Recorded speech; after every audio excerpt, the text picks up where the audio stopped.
Yeah.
Hello, everybody. Pop culture curator here.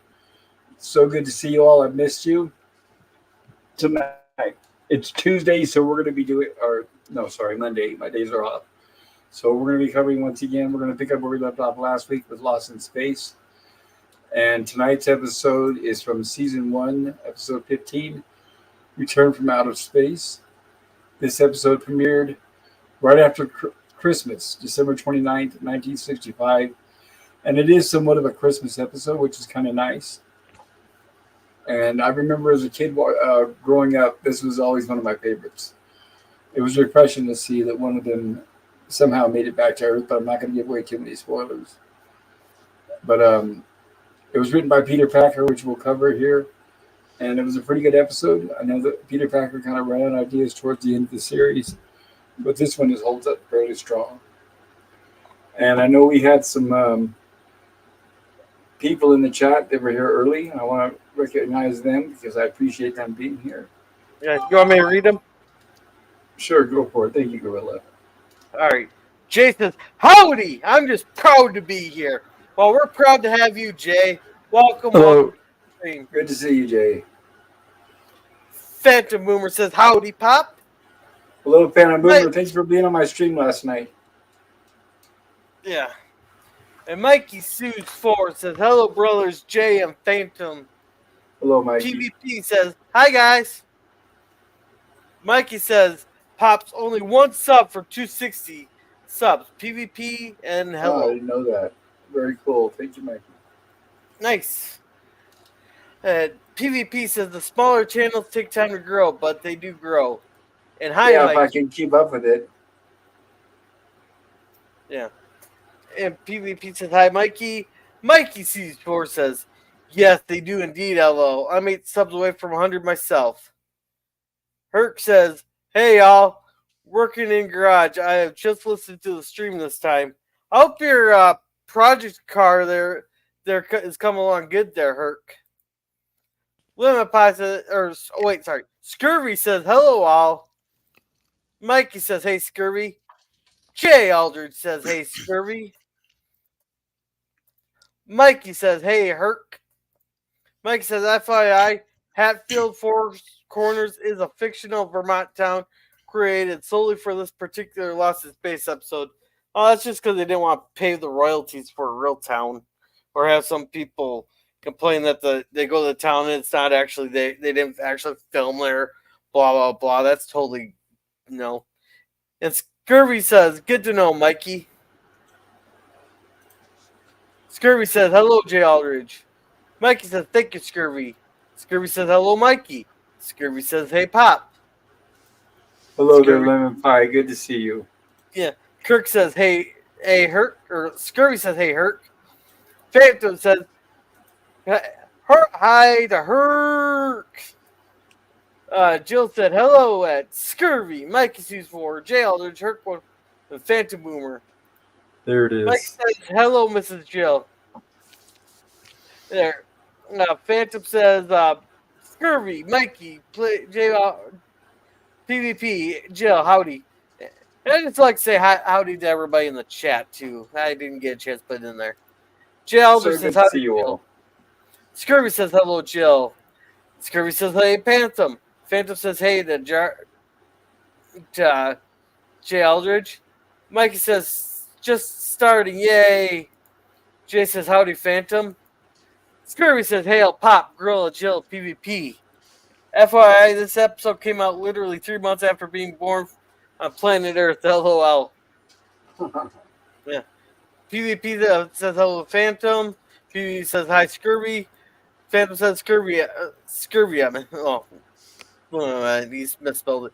Well, Greg says cheers. Hello, Phantom. Greg. Phantom gives a bunch of exclamation points at Euler. Scurvy says that's me, Lerman Pie. Yeah, I don't know. Some days I just can't seem to spell. Nah. He accidentally pressed the R when he's sipping the eggnog. Well, unfortunately, no eggnog, but that's okay. Yeah. Bazil says, hi, guys. Hello, And, Basil. and Mikey says, hello, Euler Greg. And that is all the chats. Thank you, Gorilla. Yeah, good to see you guys. And how you doing tonight, Gorilla? Oh, I didn't smack anybody today, so there's that.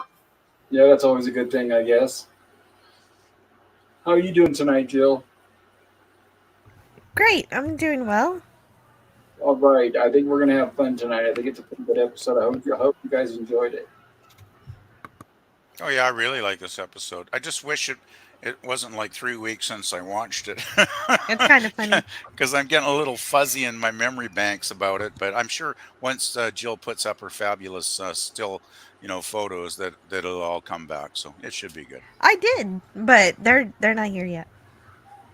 Oh, it's interesting No, too. but It's when they actually got arrive. a pretty good. It's got a pretty good cast to it, and I'll cover some of them. It's a rather unique episode in season 1 too. I won't give any spoilers, but it's a nice change of pace. I'll put it that way. It is, and of course, Will gets more time to shine than the rest of the Robinson family, but it's still pretty good.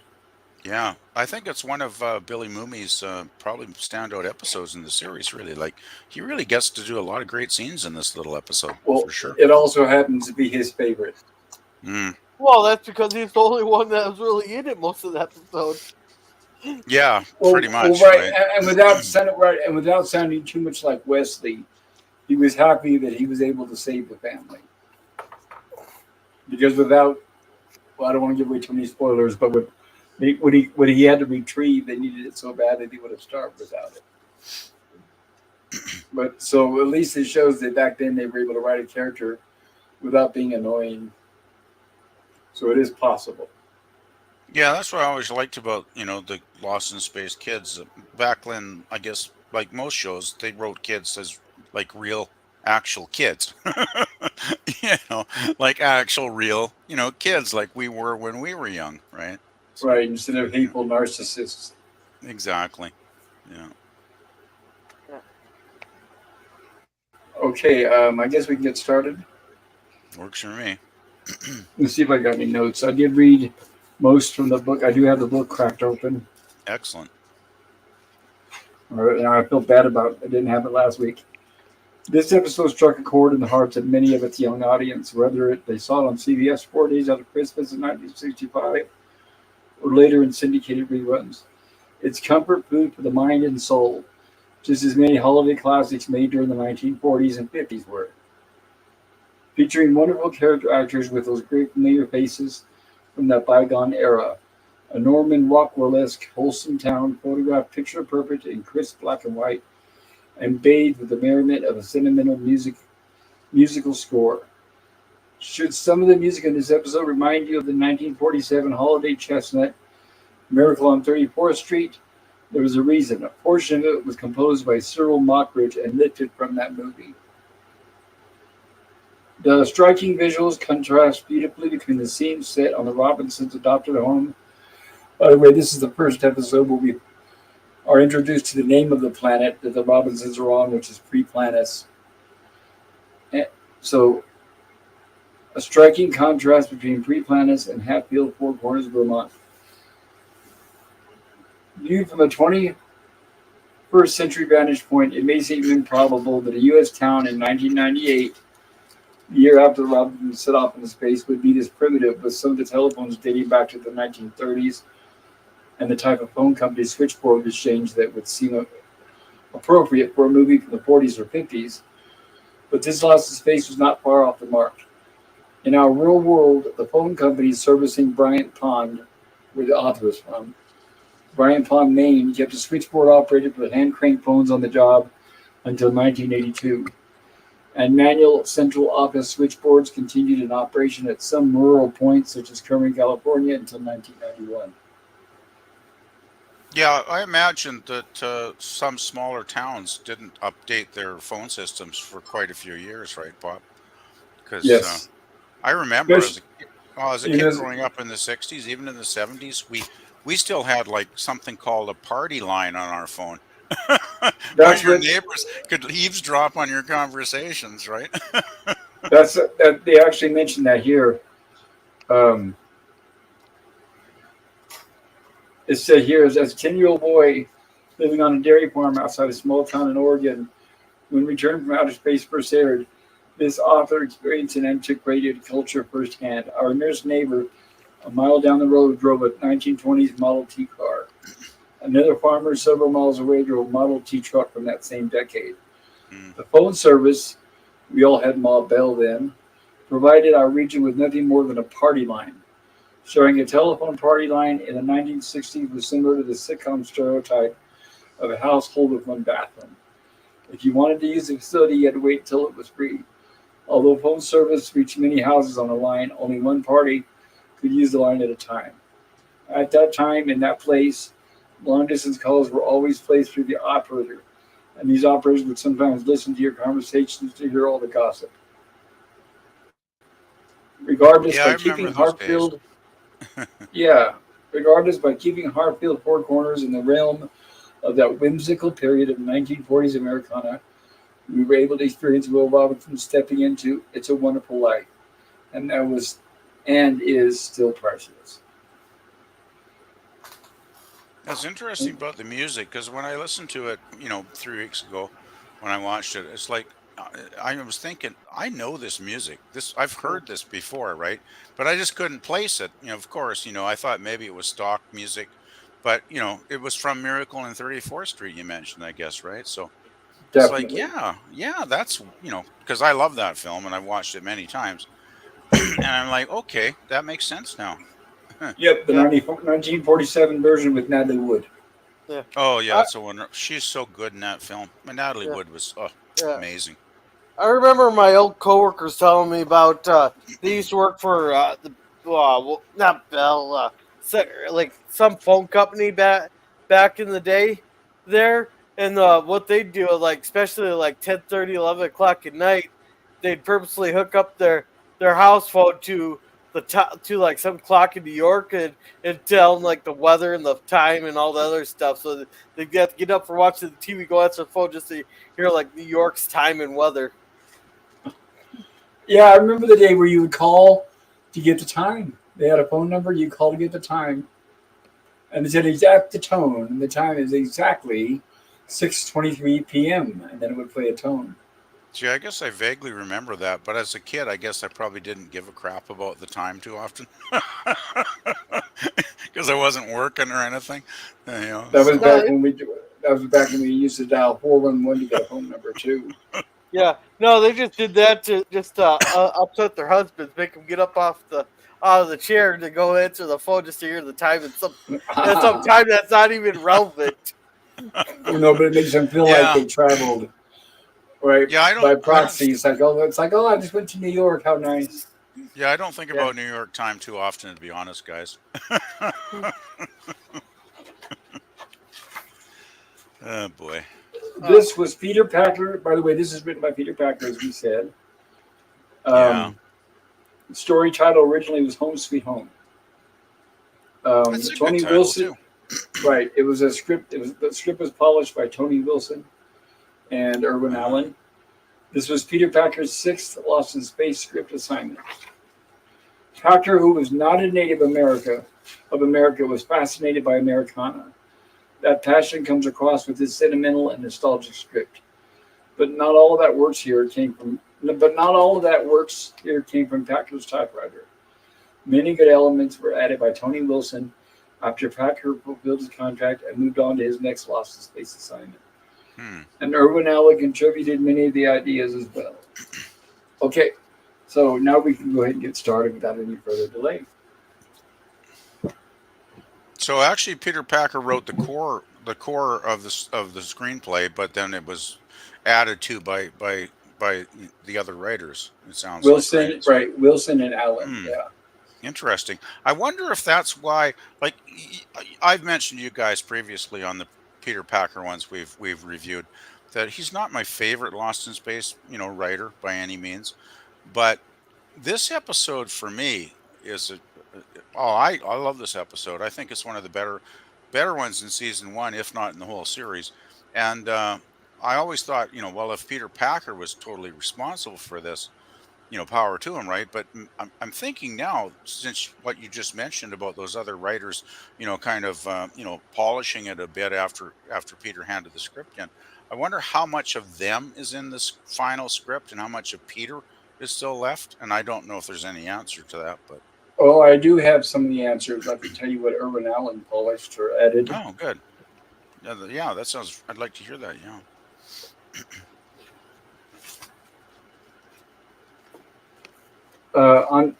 Actually, on November 24th, 1965, regarding Peter Packer's second draft teleplay, Allen wrote to Wilson.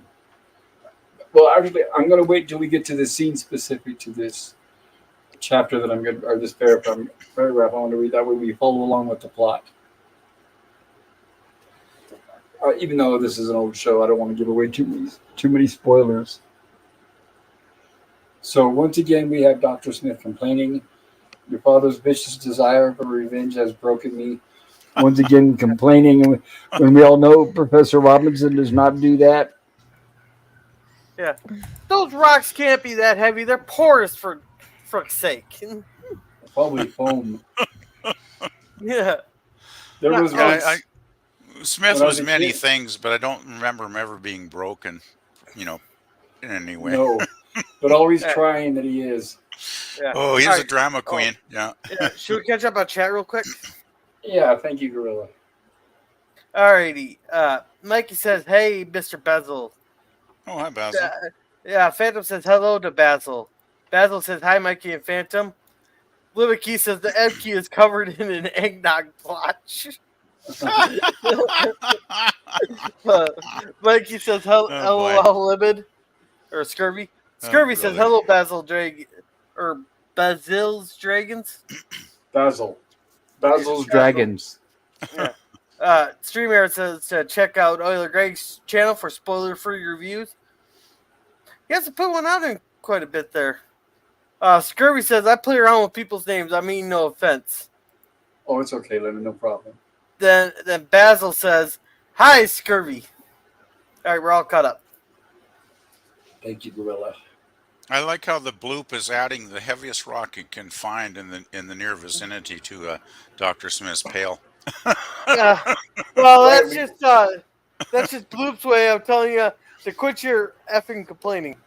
Exactly. Right, I so thought we get another Bloop's probably reappearance by smarter the than Bloop. Smith. Definitely willing to do more work than Smith is. That's for sure. Yeah. Yeah, definitely has more spirit for it. Yes.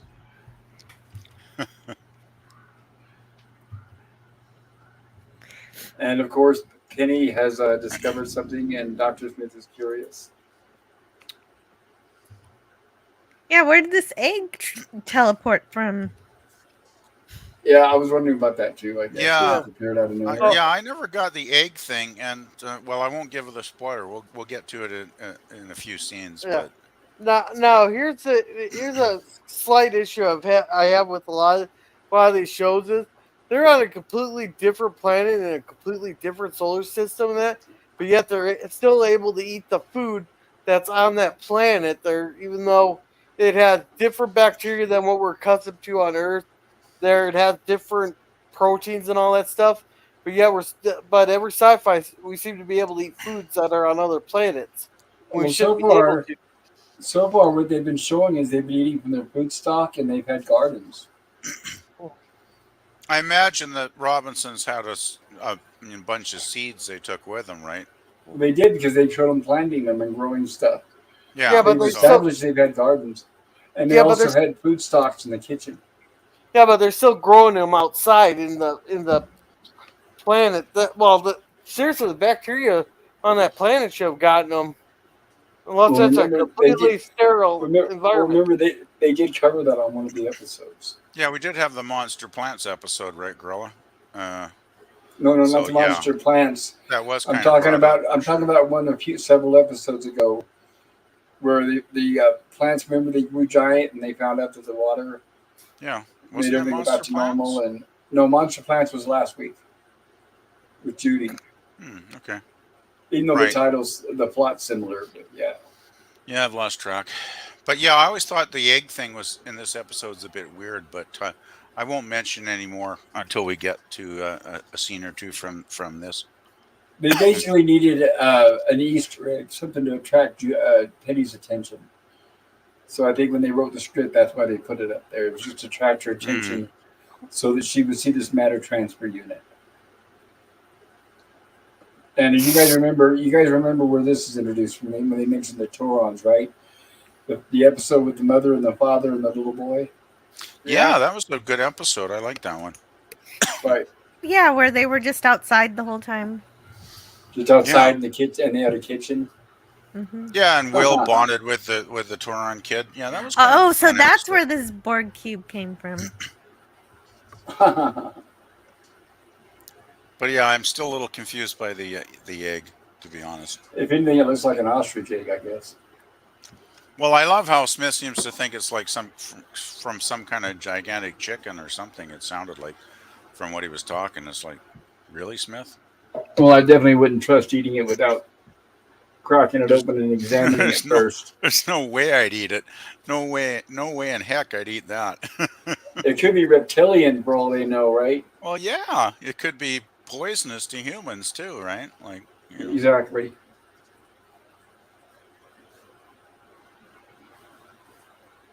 This Did and he say culinary orgies? Did I read that right just Yeah, now? that's why I stayed on that slide for so Whoa! long. I'm surprised that the orgy censors let that through. orgy doesn't necessarily mean sexual. No, I know, but still, just to get the word in there, like, wow, I'm a little I know. surprised. Picture a very fat person at a buffet. That's an orgy of Oh, food. okay. So but it's still sinful because it's gluttonous. So it's a Right, word that can right. represent any desire to overindulge, shall I say? Yes, yes. Okay. And people say I'm the one with the gutter mind here. No, I just thought that it was interesting that they actually allowed the word, this to stay in the script because we know how uptight the censors were in the mid '60s, right? So Well, here's what's interesting is back then they knew that people knew the difference, but now people would not, so would not be allowed. that's true. Yeah. Because now people are more literate than they were back in the 60s, unfortunately. That's a cool effect too when Penny gets beamed up here at the start of the episode. That was pretty cool. Right, this is kind of like a precursor to the transporter in Star Trek. So basically, Pretty much, Penny, yeah. right, she has the loop and she disappears, and we get our opening credits. And title card, Return from Outer Space.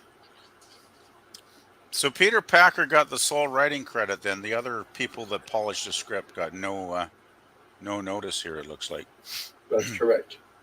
Hey, by the way, I just want to point out, I thought the director, Nathan Jurin, was interesting because I believe it's one of my favorite Ray Harryhausen films, Seventh Voyage of Sinbad, which I believe he was the same director that did that great film. Yes, he did a couple of Ray Harryhausen movies. Great director. Why is Smith so intent on hiding the fact that he has an alien egg? He wants to keep it to himself. He's just greedy. Nathan Jurin, the director, was hired to direct. He was 54 at the time, and makers of Lost in Space were happy to have him. Jern had directed classic sci-fi with 1958's Attack of the 50-Foot Woman. Oh, Not so classic, but good fun with 1957's 20 Million Miles to Earth and The Brain from Planet Oris. Jern directed the action fantasy 1958's The Seventh Voyage of Sinbad, for which he received a Hugo Award nomination. nice. On TV, he directed several episodes of a series that Irwin Allen may have enjoyed, 1959's World of Giants, which possibly planted a seed in Allen's mind for Land of the Giants, as well as episode for another 50 sci-fi that likely caught Allen's fancy, Men into Space. The parallels continue. 1 year before Allen made 5 Weeks in a Balloon, Jern directed a film called Flight of the Lost Balloon. Huh. The next year, he directed one called Jack the Giant Killer, and 2 years after that, First Men in the Moon. That's a good film. I like First Men in the Moon. That's Harryhausen was involved in that one too, was he not? For some of the I effects. don't think so. I'd have to look it up. I know I've seen it, but I can't remember off the top I of my thought head. he did the moon creatures, perhaps, but I'm not 100% certain, Bob. So, But it said that Irwin Allen was so pleased with his work that he went on to direct 13 episodes total of Lost in Space, cool. 3 for Voyage to the Bottom of the Sea, 5 for the Time Tunnel, and 5 for Land of the Giants. That's quite a few. Damn, that's pretty good. Yep. Yeah, I always thought he was a very, he was one of those very professional, competent type of directors that got the job done from anything I ever saw with his name on it. So, It's funny you mentioned that because he said that he preferred doing TV over movies. hmm, He said, I much prefer directing television to feature films. TV is a shorter assignment. When you direct a film, you have one big problem to solve. With TV, you only have a little problem to solve. You have to do 10 pages a day to survive, but the TV actors are highly competent and they know their stuff. They're playing the same character every day, so it's easy for them. You can get an awful lot done. It's not that tough if you know what you're doing. that's a great comment. Wow, because that's so true back then. It's like on Star Trek how they could crank those episodes out in under a week, right? I still find amazing, to be Yep. honest.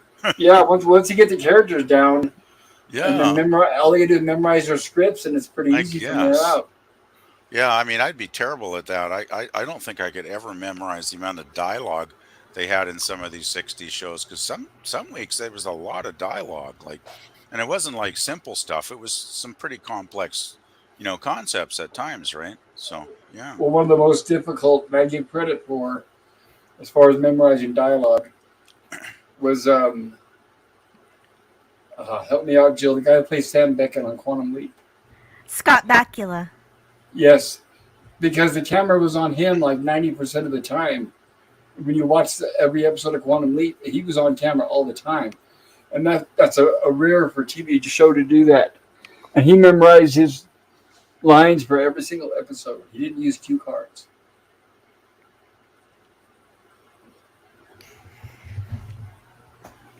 That would be a lot tougher if you were like the one focus of the entire series as opposed to having a supporting cast around you, right? So, yeah. That's exactly it, right? Yeah, gosh. Yeah, that must have been a lot of work, man. Yeah, he just had Dean Stockwell mostly. But And Dean Dean the did, Stockwell, supporting actor. right, and whatever characters he would encounter, but he true. still did most of the dialogue for each episode. Yeah, because Dean Stockwell only maybe had what, dozen lines, maybe 15, 20 lines. Like it wasn't a huge Well, amount he most he was in episodes. he was in more some episodes more than in others. Oh, It That's just okay. true. depended. And But But yeah, now, it when you does seem like got Peter Parker is getting better at understanding how to write Smith. yes, A and little of bit. course you yes, got to remember too. This is also when Jonathan Harris was practically writing his own lines at this Well, point. that helps too. Yes, that's pretty funny. I still find that funny that he was putting his own lines in. But hey, I guess if it worked, right? Power to him. well, Irwin Allen said do more because they were getting positive feedback from the audiences, and they were getting fan letters already at that point. Back in the day when they actually cared about pleasing the audience. I know. Imagine that. Yeah, Jeez. Wow. let's not subvert their expectations, right? Yeah, what a concept, eh? Jeez. So why did they only have one bottle of this super important chemical, carbon tetrachloride? And actually, it turns out this is a real thing that used to be Yeah. used before refrigerants. Yes, and to clean, Oh, like a cleaner, but yeah. unfortunately, it wasn't good for the environment. Oh, Oh, oh, I, and it's toxic. Yes. I wanted to talk about this because this was my automatic guess right here because they gave a chemical I couldn't spell or pronounce. There, it took me 5 minutes to finally get the spelling. The algorithm would figure out what the hell I was talking about. To What look it up, and algorithm? the Google algorithm, the spell check. Oh, okay. Yeah, it took Carbon me like tetrachloride. yeah, but anyhow, it is yeah, and it also causes nerve damage to prolonged exposure, which explains everything with Doctor Smith what his problem is. Yeah, Yeah, also probably your so. liver and your kidneys. Oh, vodka Yeah, will do that too. it was amazing how toxic a lot of the stuff was back in the Well, 60s, and well, people it's didn't not even like seem to realize it. we've improved. Did you guys hear that study they did where Amish kids don't have any of the autism and all the other garbage that our kids do? I have not heard about that. Right. They don't have any of the problems that our kids do. So they come to the conclusion it's from injections. From when a kid is enrolled in school, and in order to get enrolled in, they have to get so many injections that are required, like polio and others, Yeah, measles and stuff like that. thing is, back in And the 60s, I had all those as a kid, and well, so I did we, but remember now. But they must remember be now. different. The Yeah, injections must right. be different now Injections have then. changed, right? Yeah, Because injections have changed. I was reading a study yeah, because where they I said never felt in the any harmful, harmful when I was 1970s a they kid. said yeah in the 1970s they said one out of every 500,000 kids were born with autism, and they Hmm. said now it's like one in every 500 kids. Yeah, well, I'm not a scientist, so I really can't comment. But yeah, gee, Yeah, that's quite a change. yeah, it is. And with what happened with the last Yeah, but coup, correlation isn't always causation. well, no, but the Amish is a good example because they stay away from all the injections. They don't use the chemicals we do. No, they don't use like the hair soap and all the house cleaners we use and all that stuff. Sometimes It's things, sure enough. sometimes though, it can go the opposite direction. Because I remember in my part of the world here, it was maybe like 5, 10 years ago. There were very conservative religious communes that would refuse to get like the measles vaccine, and then there was a ginormous measles outbreak in those communities, and a lot of kids got really sick. So it can go the other way as well. So Well, like I had German measles when I was a kid and I almost died, but I had to catch it from somebody. yeah, I had So measles too, but right, you so know, yeah. if the disease infiltrates a small community, that means somebody had to carry it in there. Another Yeah, but thing I'm just saying. that I'm just some saying people if used to put this stuff in their hair, and that one person even died from the fumes of it. And ouch. I remember when I was in the Air Force, a friend of mine, Mike Hackman, decided to get a permanent with his hair, where he wanted it all curly like '80s. This is the '80s. He wanted the '80s curls, and it made his ears like blow up, like really, really big. He looked oh like one of the seven no! dwarves. Wow, that's pretty weird. Yeah, he was in a lot of pain, so you never know what you're gonna find. Jeez. I had a friend back in the 70s, one of my best friends, and he was one of those people that loved the permanent, right? He always had the curly hair, but he never had his ears blow up, though, thank goodness. Well, we made fun of this guy for it. Obviously, we were in the military, so we made fun of him Yeah. for it. Oh, yeah, I can imagine. Oh, boy. So what So was the here's nickname he got? Hmm. What I was the don't nickname? remember. Hmm. I never call anybody. I don't mock people with names. Well, I mean, we joked about him. See, when I joked about it, I was like, "See what vanity will get you? That's what you get for being vain. See what you get for wanting to look like a ACDC or Van Halen." But I don't mock people by calling them names. I thought that was a rite of passage in the military.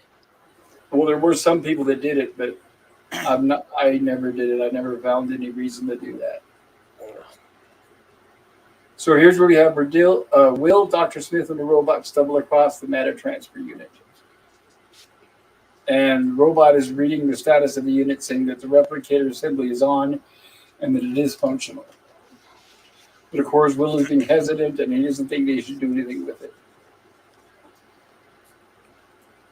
Yeah, Will's always wise beyond his years in most episodes, it seems. Definitely wiser than Dr. Smith. That's for sure. Boy.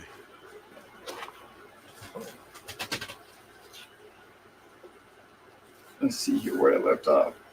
Huh. And of course, it starts beeping. I guess it has some kind of ranged motion detector or something. Yeah. Says it's a timer. It could Or sense timer. their presence too, I guess. It's like maybe it knows there's sentient beings in the vicinity or something. Well, the first thing that Dr. Smith wants to do is tamper with it, of course. And of course, he left his basket on purpose.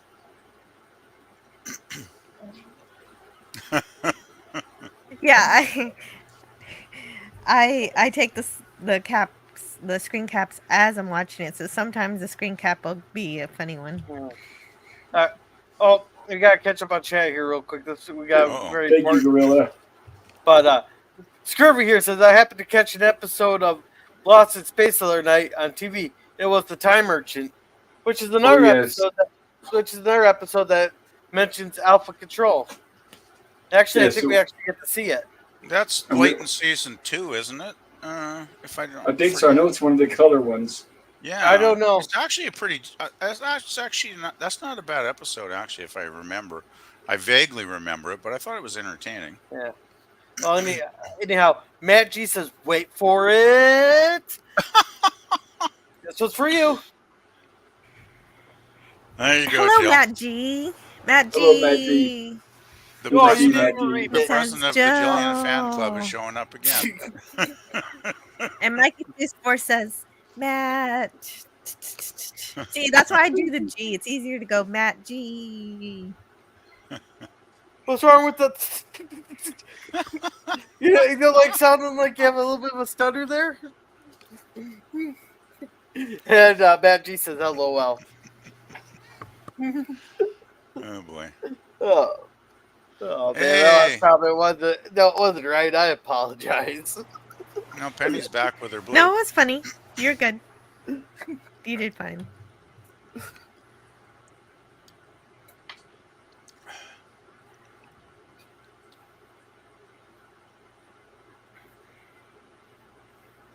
How did she get returned? I don't think that's ever fully explained. The robot Okay. did something. I think it. Oh, robot right, pushed the some robot buttons did or it. something. Yeah. You're right. the Right, robot did yeah. it.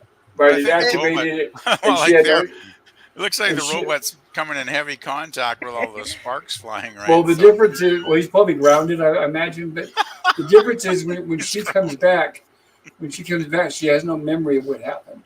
Yeah. But later, Oh, when yeah. Will It does, says destination unknown. Yeah, it's like she went into like limbo or something, right? maybe it hadn't been programmed. Yeah. Hey, when you start pressing a bunch of buttons, something's bound to happen. Yep. Yeah, it's never good to press too many buttons. I just thought that button just made the robot kind of explode a bit. Yeah, I thought he kind of like, yeah, look at that. Like, Yeah. that doesn't look like the robot's having too much fun there, to be honest. No, just think that could be like the scene from Home Alone. You know, or Home Alone 2, I should say. That everybody knows the scene I'm talking about when I say Home Alone 2 and do that.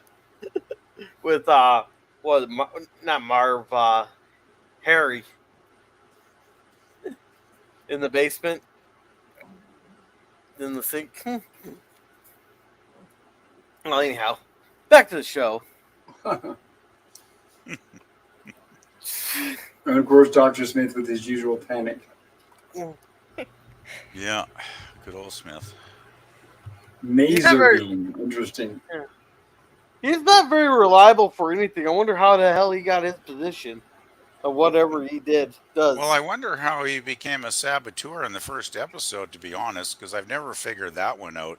Like, Well, let's put it because this way. apparently whoever hired him thought he was expendable, which I can see. Yeah, but if you're a foreign power that wants to totally sabotage something, successfully, you'd hire somebody that was competent, perhaps. I would not hire Smith. That's for damn sure. But you also wouldn't want to you wouldn't want to lose one of your best operatives either. Well, yeah, but you want to have a reasonable chance of success in your mission, right? Yeah, And let's face it, Smith's got like what, maybe yeah, 10% chance of success. yeah. Well, what you want is a useful idiot, not just an idiot. Well, Well, yeah, remember in the first yeah. episode he was very successful because he did everything he was supposed to do by programming They the did robot. change. Yeah, that's right. It wasn't until later on they changed the character. He was more ruthless in the first 4 or 5 episodes, wasn't he? Yeah, that's Right, true. more on point as being a bad guy, more smarter. Yeah, he was more realistic, more But dramatically written. right, but remember, according to Jonathan Harris, he knew that if he kept that kind of character, he wouldn't last more than 4 or 5 Oh, episodes. exactly. Yeah, yeah. He figured by playing up the comedic side to Smith that would be more entertaining, since probably it was the family hour. There's probably the majority of the audience were kids, and he probably figured out early on if he made the kids laugh and the kids liked him, then he'd probably stay on the show, which Yep. makes sense actually. So here's where Will gets the idea of using the matter transfer unit perhaps to go back to Earth and have the robot operate it for him. Hmm. Yeah, he just had the robot send some random signals, and somehow that worked. Yeah, it's like how did he get the coordinates? But oh well, right? I Well, love even this the too. robot didn't know what it was doing. He was saying destination unknown. Right. It's always nice when a good episode just has random stuff that somehow works Well, nobody will works out. listen to Will, so he's gonna take matters into his own hands. Don't you Of love course. this scene though, guys? Like Will writes this crazy sign like warning, you will be severely punished. And it's like, really? Is father going to really take this seriously? Like, cuz where did the sign come from? It wasn't there before. Right? And it's like, I don't know. Hey, It's just you gotta admit that's a pretty good sign for that's a great sign. a 10-year-old. Great Yeah. sign. But I just don't know how that would stop, Professor Robinson and from like maybe destroying the spaceship, because they think it's dangerous, right? So they're like, Yeah, I have notes on that here. oh, good. Urban Allen, that was one of the comments that he wrote in for the screenplay. Oh, okay, that makes sense.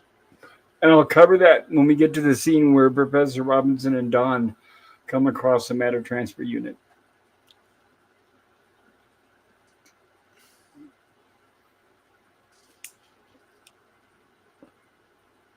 So he does tell them there, my command initiates signals for round trip to the planet Earth. They don't answer how the robot knows the coordinates. But I guess the robot figures it out. Destination Earth. What is that? Signal matter transfer me? What the heck? That was quite a sentence. Right, and he tells them to set it for 4 hours, and he'll return. Oh yeah, Which the time thing too. That was fun. Right, and that's why he put the sign on there, so hoping nobody would tamper with the machine. Oh, That way he could he could return. Will took a big chance. He really did, to be honest. Well, if he knew that the program could send him back to Earth, why didn't he talk to Don, and Don would volunteer to go back to Earth? That Well, was remember, always the night that- before. Remember, Professor Robinson said, "Everybody stay away from that thing. We don't understand it." But that's my one big nitpick with this episode. Yeah, obviously Will saw Penny get returned from wherever she went, right? So he knew the machine was working at some level of taking people away and returning them. And if he had figured out how to get back to Earth, which he obviously with the robot somehow he had, maybe by magic, I don't know. It's never really explained. But wouldn't you have gone, back to the Jupiter 2 and gone, "Hey, everybody, we can all go back to Earth right now. Let's all just get on the little circular pad here, and we'll all be transported back, and Well, everybody will be happy. don't they, don't they explain that at the end when he returns? They probably do. I've probably forgotten it, but Because I'm trying to remember, but after he returns, doesn't it self-destruct or blow up or something like that? well, I think it Yeah. probably does. But maybe Right. there was a limit to how many people it could transport at a time. Maybe it was Well, just even one then they could person. do one at a time. But I think they Yeah, established that once he returned, I think it exploded. yeah. Well, I guess it's like a lot of things in '60s TV. I love it's like, well, the story had to happen that way, so that's the way it happened. you know, it's like, Right. yeah, the series would be over if they all went back to Earth, obviously. So, Yes. Yeah. All right, we got 3 chats here real quick. Thank you, Gorilla. Mikey says, if I were to be at the controls of the USS Enterprise, I might hit the auto self-destruct and pull up the ship. Left. Well, remember, Hey, it takes 3 people to do that in command. yeah, well, you it gotta depends have on the which Enterprise. you Because gotta have the command codes. They have Yeah. one that has one. They have one that has an auto destruct button. no, the D only requires the captain and the first officer. Oh, The original Constitution class required the captain, the first officer, and then I'm guessing Scotty was the second officer. I believe, yeah, there was that one episode in TOS where it was the 3 of them, wasn't it, Gorilla? I Right. believe. Well, don't forget, Gorilla. With the D, it's the captain, first officer, or Counselor Troy. Well, don't worry, Mikey. You might not be able to Oh. hit the auto self-destruct, but you could accidentally overload the warp core. Yep, you could do that. I have one question. Why the hell would you ever want to give Counselor Troy the power to destroy the Enterprise? Hey! I'm not against giving her the power to destroy. Any commander should suffice for that. Oh, My problem brother. is putting her at the helm because every time she's at the helm, she crashes the damn ship. My problem is putting her any But scene it was that just that one time. Right. any scene she's No, in no, is no, my no. problem. It's like 3 times. 3 times. Oh. Did Counselor was it Troy. the Nemesis when they rammed the scimitar? And that I don't know. I didn't watch those movies. Generations was the last one I sat through. Yeah. Okay, yeah. Well, and it just happens in the movies because they have to have her do something, and so Yeah, I was Riker, gonna say. Yeah, I was thinking. so I think Riker they did hires that- her to fly. Yeah, I think they did that because if you guys remember, when Whoopi Goldberg wanted to be on the show and they hired her as Guinan, immediately Counselor Troy was sidelined, and she was like a side character, and her character was reduced immensely. So I think when it got to the point where they had to crash the ship, they didn't want to do it with any of the main characters and make them look like fools. So they handed it over to Counselor Troy. Yeah. All right. Matt G gives us a bunch of jalapenos here, it looks like. And he says 4 hours. Gotta stop at Arby's. Alrighty, sounds good. Hey, pick me up beef and cheddar max with Kenya.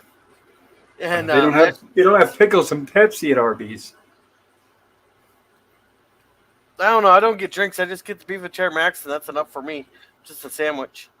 Gotcha. And Mikey says, Matt G, I'd stop and go see a movie, eat some popcorn, then go find a cop. If I want Arby's, I just get a Philly cheesesteak. No, gotta get the beef and cheddar max. Jill can fly the ship at DS9 and do us all a favor. LOL. Hey, why am I suddenly a bad pilot? I thought this was about Counselor Troy. Hey, I have to admit, this is the first time I've ever spoken to not just one, but 2 or 3 people that actually go to Arby's. yeah. No, I like their beef and cheddar max. I know, but I'm saying is I have ever in my life met people who goes to Arby's. I don't know how they stay in business. It's like Long John Silver's. Yeah, I won't eat at Long John's again. But their sandwiches are just incredibly small and they're not worth the money. Oh, maybe California. I get a half pound of meat there plus cheese sauce there for like $10. Yeah. No, You're talking about Oh yeah, sandwiches? speaking of food, Will he forgot his lunch on Yes, he did. on on Pre-Planus. Did we ever call it Pre-Planus before? Not yet, but he does when he starts talking to the town folk. Any reason why it's called pre-planus, not post-planus? Well, it's PRI, not PRE. By making a bad joke, I realize. I just don't know why it's even called that, to be honest, guys. Like, is there a reason? Like, or is it just made up? Well, I think when they wrote this episode, that they realized that okay, we need to have Will explain where the Robinsons are crash landed.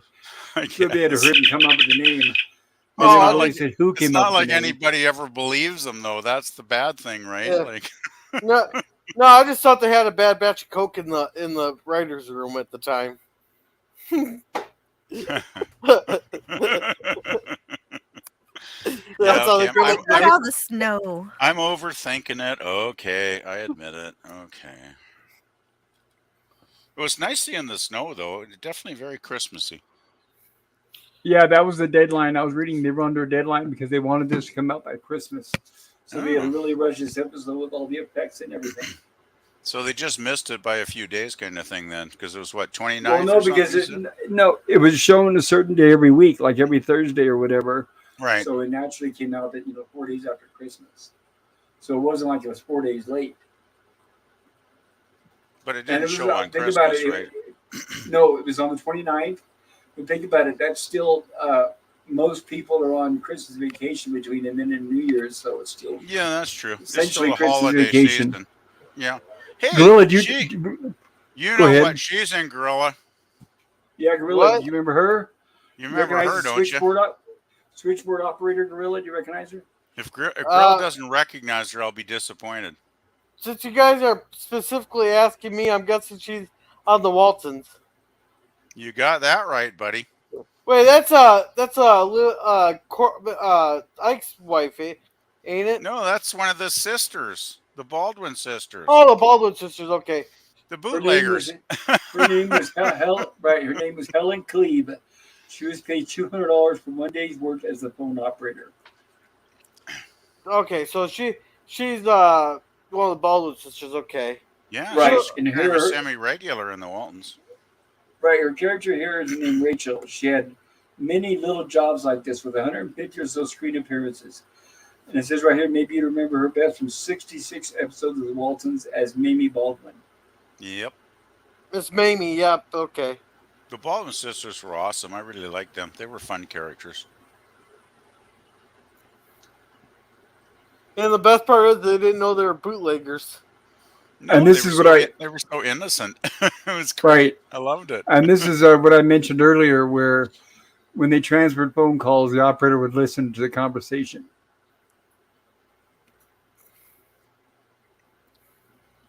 Yeah, back in the day when you didn't have to, you were so not busy, you could actually eavesdrop. Well, now, not only that, with the laws now, it'd be completely illegal. She would get totally. fired. Yeah, she would get fired fast for doing that. You know, I kind of miss the old days though, when everything was a little more relaxed and people didn't worry about stuff so damn much, and you could just kind of breathe and enjoy life, and there wasn't all the rules and regulations about everything. Yep. That's just me, I guess, but yeah. And of course, the first thing Will wants to do is call Alpha Control. Now, remember, this is a very small town in the middle of nowhere. They've heard of Alpha Control, and they've heard of the Robinsons, but they don't necessarily recognize Will because a lot of them, I'm guessing, don't have TVs at this point. Yeah. I was nice, though, that they actually knew that Alpha Control existed, Pop. So they weren't written as like small town hicks like a lot of shows Right. might have portrayed them back then. Right, So exactly. they were, well, this kid, like that befriends Will, this kid was great. I think a really good young actor. I really enjoyed him in this role because he befriends Will and he's kind of trying to look out for him. Even though obviously the adults don't want to listen, but I think he's like an older brother to Will in this episode to me.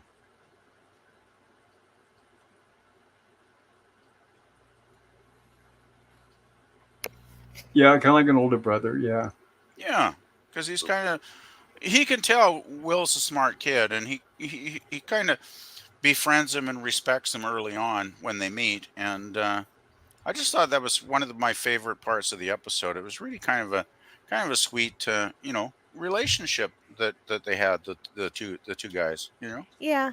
I think it's kind of funny they keep the telephone system the same as it was in the present, um, instead of trying to project it into the future in any way, even though they do that on the planet. Like they have a more futuristic communication system Yes, while they're on pre-planets. But here we're in the 60s technology instead of trying to be sci-fi here. I agree.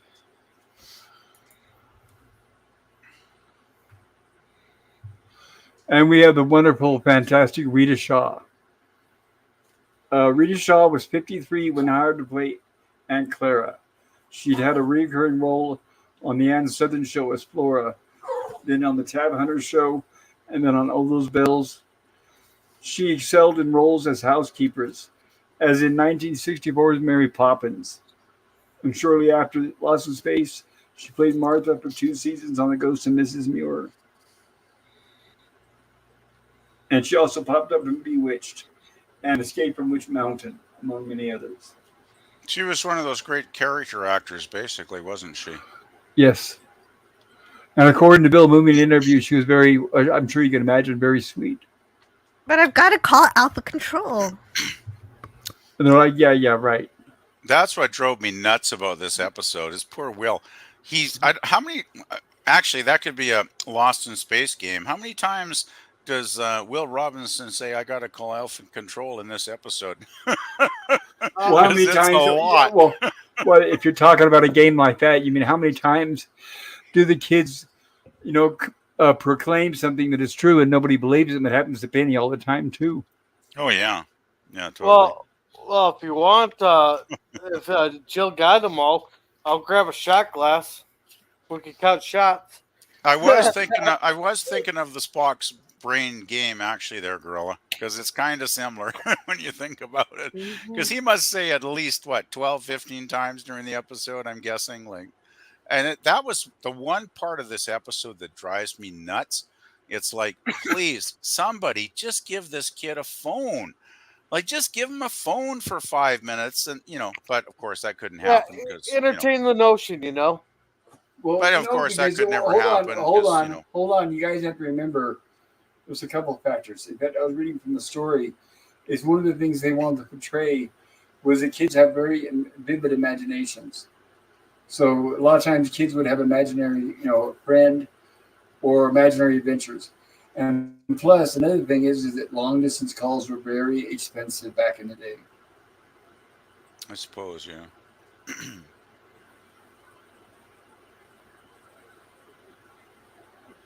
And by the way, he calls it Cape Canaveral. And it was after John F. K. was assassinated, they changed the name to Cape Kennedy. But then the Cape Canaveral had been around since like the 18th century. So in 1973, they changed the name back to Cape Canaveral. Yeah, I remember that. Yeah. Well, so did he call it Cape Canaveral in this 1965 episode? I believe so. No, I thought it was Alpha So- Control. Do you think He says both. He says Alpha Control Cape Canaveral. So do you think they purposely still refer to it because it had been changed to Kennedy at this point? We'll probably catch it in the dialogue. Because I'm And just wondering if they didn't mention the Kennedy name and called it Canaveral out of sensitivity, as to what had happened a few years previous. or it hadn't been renamed yet. That could But be. I wonder, Jill, if you could hold on this brain for a moment. Absolutely. The old man they were talking to is Harry Harvey Sr. He was 64 when he appeared as Grover, the hardware store proprietor. He was paid $200 for one day's work. He had hundreds of these type of character roles in TV and films. He had played a sheriff in 54 episodes of The Roy Rogers Show, mayor in 22 episodes of Man Without a Gun. He also was a regular in the 62-63 series It's a Man's World. But the one I want to highlight is the tall guy playing the reporter. Does anybody recognize him? I totally recognized the face and the very unique voice. He was in, I think, some Christmas movie from many, many decades ago that I really enjoy, but I cannot for the life of me remember what the film was. I think he played the piano perhaps and sang as well in some films. Well, it's interesting you mentioned his voice because that later became part of his career, and I'll explain that because I'm a big fan of him. I've watched videos on YouTube, interviews of him, and I'll explain why. Okay. Bear with me, guys. His name was Robert Easton. He was 35 when he was paid $150 for one day's work as a small-town newspaperman, Lacey. Ireland had hired him before to play Sparks, the radio man, in the feature film version of Voyage to the Bottom of the Sea. Baby boomers might remember him best as Lieutenant George Lee Phones in Sheridan and Stingray, a 64-65 super animation series by Gary Anderson. And what he was known for mostly, let me get my mouse working here. I want to make sure I get this right. Is he got tired? He found out really quickly that he was 6'4.5" and gangly and skinny, and he did have Yeah. originally a Southern accent. I remember him being very tall. Yes. Yes. He realized early on that that's the only roles that he seemed to get in Hollywood. And he got tired of it because he was being typecast, and his roles and his opportunities were very limited. So he was frustrated, according to here, he was frustrated playing what he described as shiftless sharecroppers and half-witted hayseeds. He wanted to diversify his career, and he believed he could do so by improving his speaking and language skills in order to perform different types of characters. Oh. That belief, coupled with his longtime interest in the cultural and physiological aspects of speech, created a vocational sideline for him, one that later became a full-time second career for him. After several years of performing on British radio and television programs, he began to intensify and systematically organize his study of accents and speech patterns. He traveled about the country recording the voices of farmers, cab drivers, shopkeepers, and hotel guests in order to compare and analyze varying modes of English pronunciation, as well as unique sounds and structures of other European languages and dialects that he encountered. He took the opportunity while in London to attend University College, where he studied phonetics. In 1964, after he and his wife returned to the United States, he resumed acting in Hollywood, and he also began to assist his fellow actors with modifying their manner of speaking to improve their chances of landing roles in auditions and to enhance the quality of their performances in films and television productions. As Easton's command of foreign and American regional accents continued to grow, so did his reputation as a dialect coach. He mastered in time over 200 ethnic, historical, regional, and sociological accents. By the late 70s, he worked as an instructor. His work as an instructor eclipsed his acting, as his principal vocation as increasing number of actors, screenwriters, directors, and studio executives were recognizing him as, by the way, he became the entertainment industry's dean of dialects and what they call the Henry Higgins of Hollywood. Mm. He coached hundreds of notable character actors and stars, helping them to speak convincing dialects in their roles. A few of the actors he tutored in speech included Gregory Peck, who required an accurate German accent for his dialogue in the movie Boys from Brazil. Also, the English actor Laurence Olivier, who he helped to speak in the style of a native resident of Michigan for the movie The Betsy. Ben Kingsley, another Englishman, whom he assisted with his Indian accent for Gandhi, and his dialogue as a New Yorker in Bugsy. He also taught Al Pacino the Cuban accent for Scarface. Arnold Schwarzenegger in adapting his Australian accent to Russian for the movie Red Heat.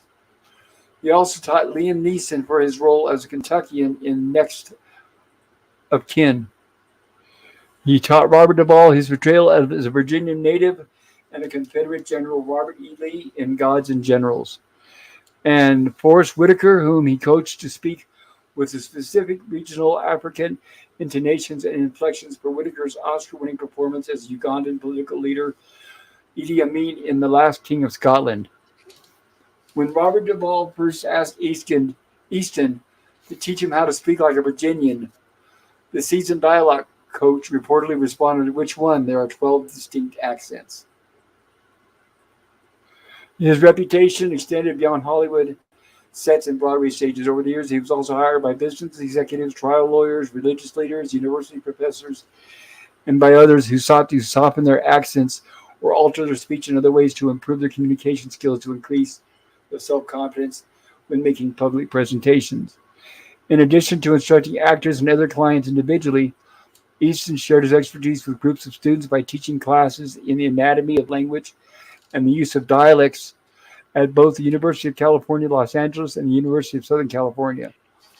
Although his work as a personal coach and classroom teacher occupied the vast majority of his time during the final decades of his life, he still found time to act periodically in films, on television, made-for-TV movies, and to perform voice characterizations. He was also very well read. He had thousands of books. He had a 124-room house, and the books were overcrowding them. So he bought another. Yes, he bought another house that had a tennis court, and on the tennis court, he built a 2-story library to hold all of his books. He was an incredible man. I remember discovering him many decades ago. I looked up his filmography on Wikipedia, and he must have been in like at least 60 films over his career. When So you this look at him, guy yeah, was busy. he was, but he wasn't.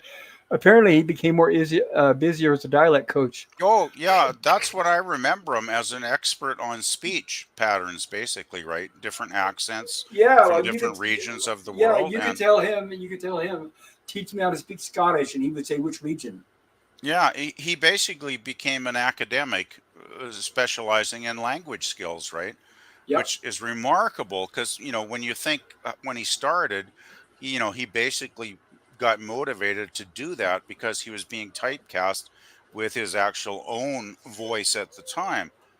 So yeah, I got huge respect for this man. I think he's an amazing human, really. A great, And amazing individual. I have to mention that he played the Klingon judge in Star Trek Six: Undiscovered Country. I He was was going the to one that had the mention that. silver ball that he was banging. I was going to mention that. Yeah, I just noticed that when I was looking up his filmography. But damn it, I know he was like maybe in a 10-minute scene in a Christmas film from like the 40s or 50s. He was I playing the think he piano started and in the singing. 50s. I can't I can't find a damn reference to the film though, and it's driving me nuts, to be honest. It's a 'Cause Wonderful Life. No, no, he was too young for that. But I no, will no, mention that it's probably 50s. my favorite movie with him in it, which I will be covering on my horror sci-fi stream, is the Giant Spider Invasion. He plays a redneck hick, and it's hilarious. Oh God. So he plays everything he didn't want to be. Well, it was a low-budget movie. It also starred Alan Hale Jr., the skipper, and Oh, Barbara cool. Hale from Perry Mason. Well, he must have had a good sense of humor to play a redneck hick on purpose, right? So, Right. It's a hilarious role. It's very funny. oh, I got to see that one. But Anyway, yeah, it's bugging the hell out of me. I know there's a movie, a Christmas movie that I love, and there's some big name actors in it, and he's got a minor role, like maybe 10 minutes in it, but he's really memorable in it, and I yeah. just can't find. I can't find it. His It's name is, not like I here. said, Robert Easton. And later on, guys, if you're listening, you can check out YouTube interviews where the interviewer will say, "All right, show me this accent," and he'll say an accent, and he'll say, "How about this and this?" And he'll just go right down the list of all these different accents. It's incredible. Hmm. He was on a But lot of they- TV stuff too. Like I'm looking here, Jack Yes. Benny, Gunsmoke, George Burns, Gracie Allen Show, The Saint, with Roger Moore, some of Jerry, Sylvia Anderson's stuff. Like, Right, that was the man, period where they said he was in Britain, and he was studying the British language, I guess you could say. yeah, I'm just looking, and others like Rawhide, Wagon Train, Red Skelton, Doris Day Show, Mod Squad, Alias Smith and Jones, Kolchak the Night Stalker. Like, this guy Yep. appeared in a lot of incredibly awesome TV. I would have to say he's the biggest, not at the time, but he became more popular and bigger than all the other stars on this show combined. Yeah. All right. We got a lot of chats Yeah, that's here. so cool. He was a Klingon too, but man, Even a this Klingon, was right. incredible. Right. Amazing I did man. listen to the rest of what you said too. Right. He's He's a the rare judge on human being, I'd say. Irrepente, I think is the name of the plant of the prison, wasn't it? Irrepente. Sounds familiar. It was Okay, go ahead, cold, I know Gorilla. that. All right. So Mikey says, "LOL, JK Jill." Phantom Boomer says, "Hello, Matt G." Mikey says she was also on the Andy Griffith show Yes, and he was also on the Munsters. before the Waltons as a gossiper for Aunt Bay. Herc says, "You guys are killing me here. I'm under a Mustang. I laugh at the bad Coke joke from Gorilla. Hit my head on Under a the oil can. Mustang. Then the floor." I want to mention Herc. Herc, be careful. My roommate was working on his truck the other day and it fell on him.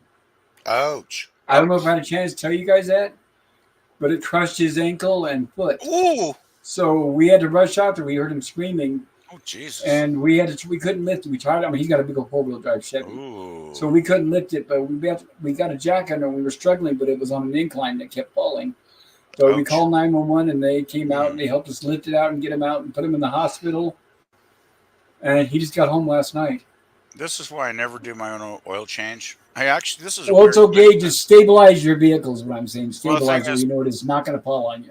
I had to get my vehicle checked out anyway because I ran over some debris on the road going to work last week, and I was afraid, there might be damage I'm not aware of, so I thought better get it looked at.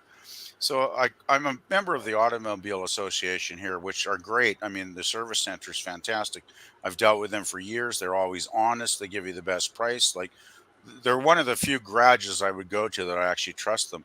And Good. the guy said, we can look at your car for free, but if you haven't had an oil change in over a year, we can do an oil change for like $68. And, we put it up on the hoist and do the whole oil change thing. And I was there for like an hour and they did like such a thorough inspection. I got this detailed report of like 2 or 3 pages, right? Nice. And basically everything was good. Everything was sound and everything's, good now. But it's like, that's why I'd rather pay a few bucks and just have the professionals do it than, end up getting crushed under my car. Right. Just make sure Like, you whoa. stabilize your vehicle. Wait, they didn't right. try telling you your blinker fluid's out? They actually refill that for free. Yeah. They But- do the oil. They charge you for the oil, but they do like the fluids and stuff, radiator and all that for free. I'm going to step away for a minute. I'm going to feed my dogs. I'll be right back, guys. Sorry, I'll Sounds catch up good. on chat, but Thank you, know, Gorilla. Herc says, "You guys are killing me here. I'm under the Mustang and laughs at the bad Coke joke from Gorilla. And I hit my head on the oil pan, then on the floor, then the oil pan, then the floor." Ouch. I apologize for that, Herc. I hope I didn't hurt No, you be too careful, bad. Herc. Yeah. Don't knock yourself out on that oil pan, man. Yeah. Phantom Boomer says, "I actually worked a board like that for a while." Oh, cool. And Mikey says, "Cool, Phantom." Herc says, "Did you dent the pan?" No, I think it more dented his ego than anything. Then Phantom says, "Ooh, pie. Damn, I have no dessert fixins here." And here is Jill's channel for our TOS reviews tomorrow. And then Journey to Babel. Oh, that's a good one. I'll miss that one because I'll be working. Oh, well. Right. Hey, Catch the replay. put a 1 in chat if it's Babel. Put a 2 in chat if it's Babel. Hey, Herc says, "Just my head, so no brain damage." I'm guessing that means no brain damage, said Phantom Boomer. Good. Mikey Glad says, you don't have a concussion. yeah. Just a bruised ego. Mikey says, "Rita Shaw was Aunt Clara on Bewitched." Yes, Pop.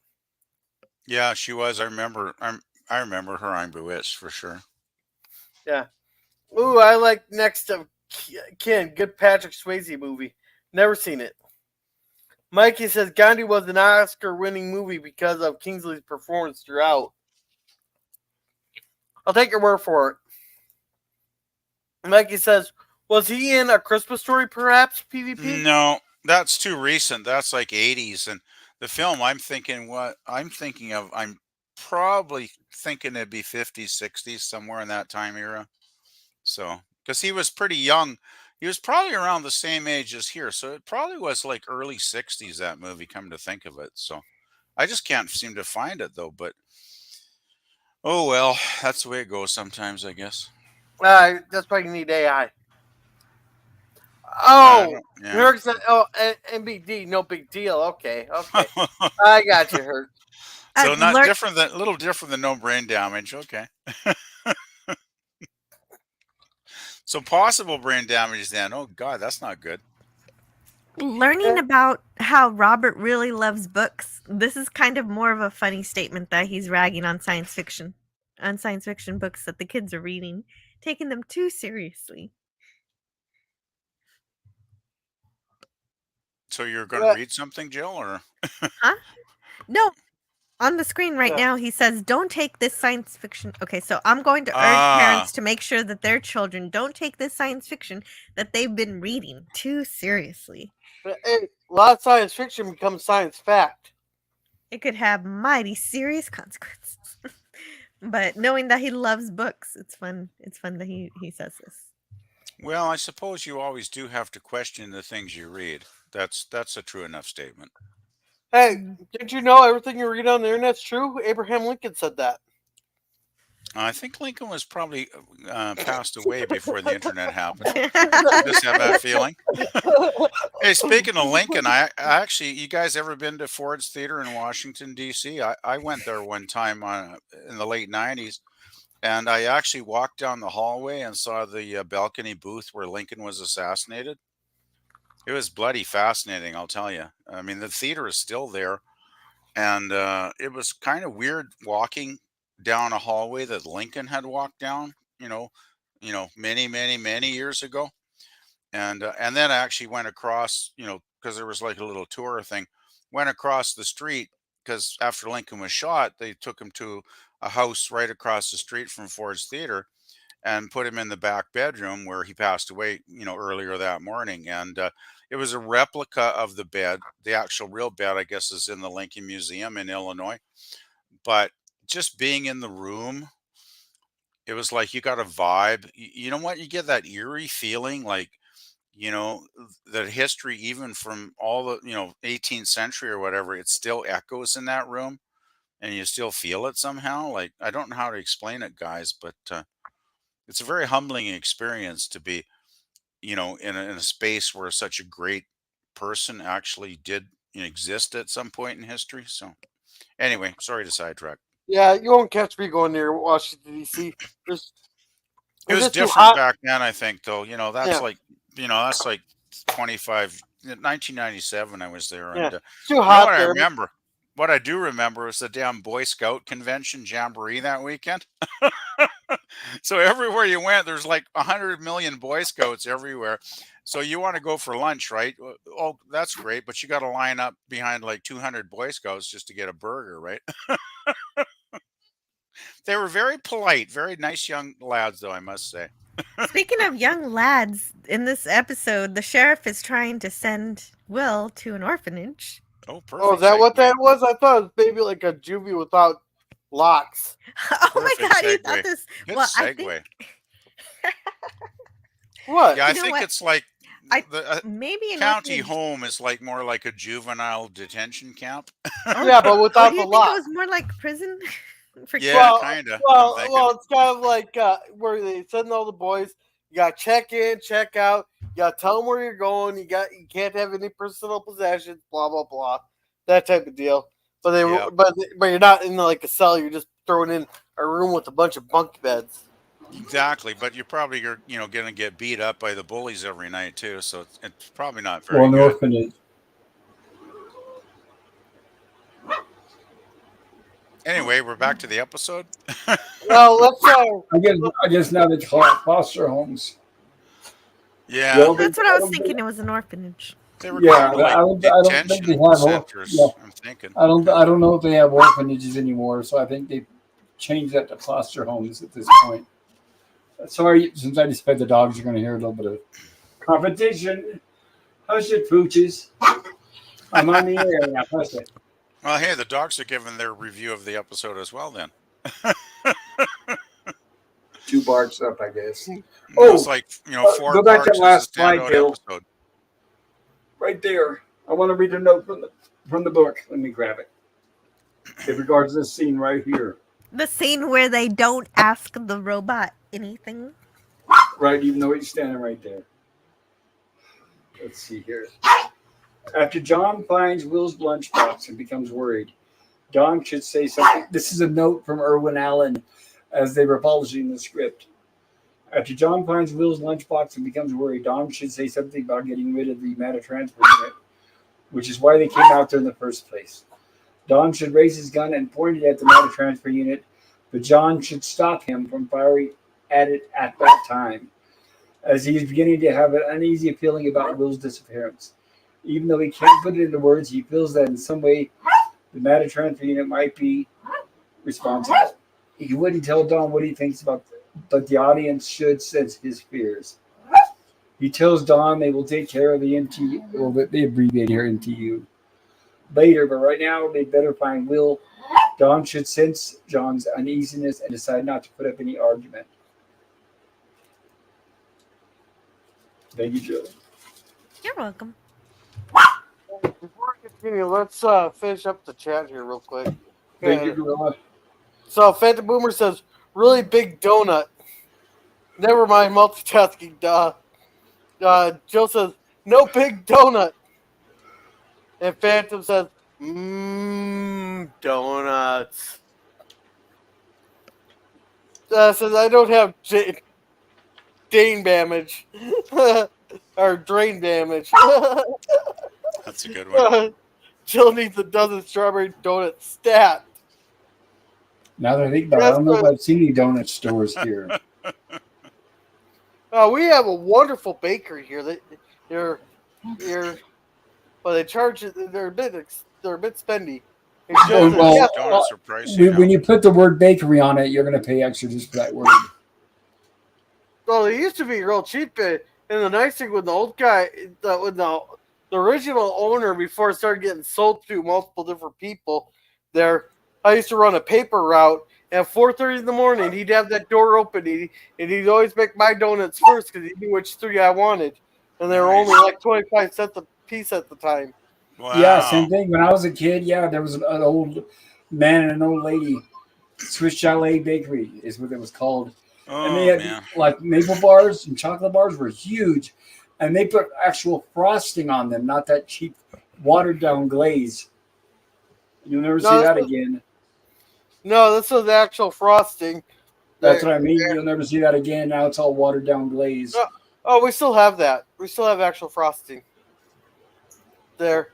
And Phantom says, I actually prefer plain cake donuts. Perfect for Dunkin'.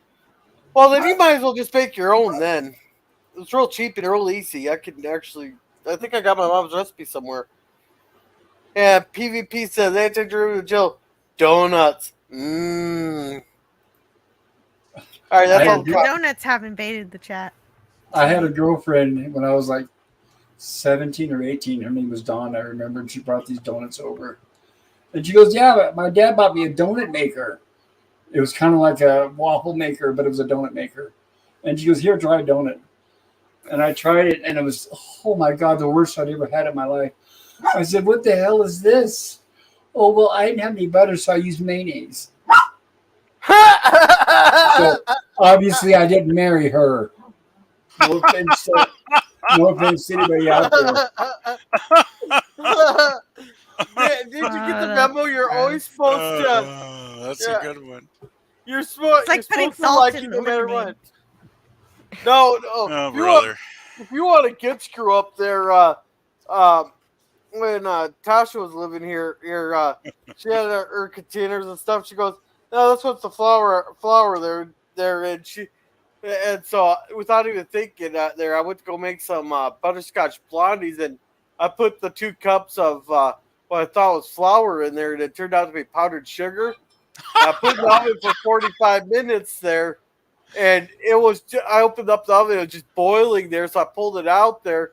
I just let it cool down. I was like, wondering what the fuck I did, or sorry, what the frack I did wrong, and it turned out it was powdered sugar there. Oh man, it took me 3 weeks to clean that pan. Glucose is Yeah, it would have been all brown and caked on there. And black. Hey, Burnt. yikes. It was all burnt. It was burnt. A good 3 inches burnt. Oh. Yeah, I guess flour and powdered sugar kind of do look a little similar, don't they? Come to think of it. I wasn't paying attention. It was like 11 o'clock at night. Yeah, well, tell me Yeah, about it. just like nobody's paying attention to the robot.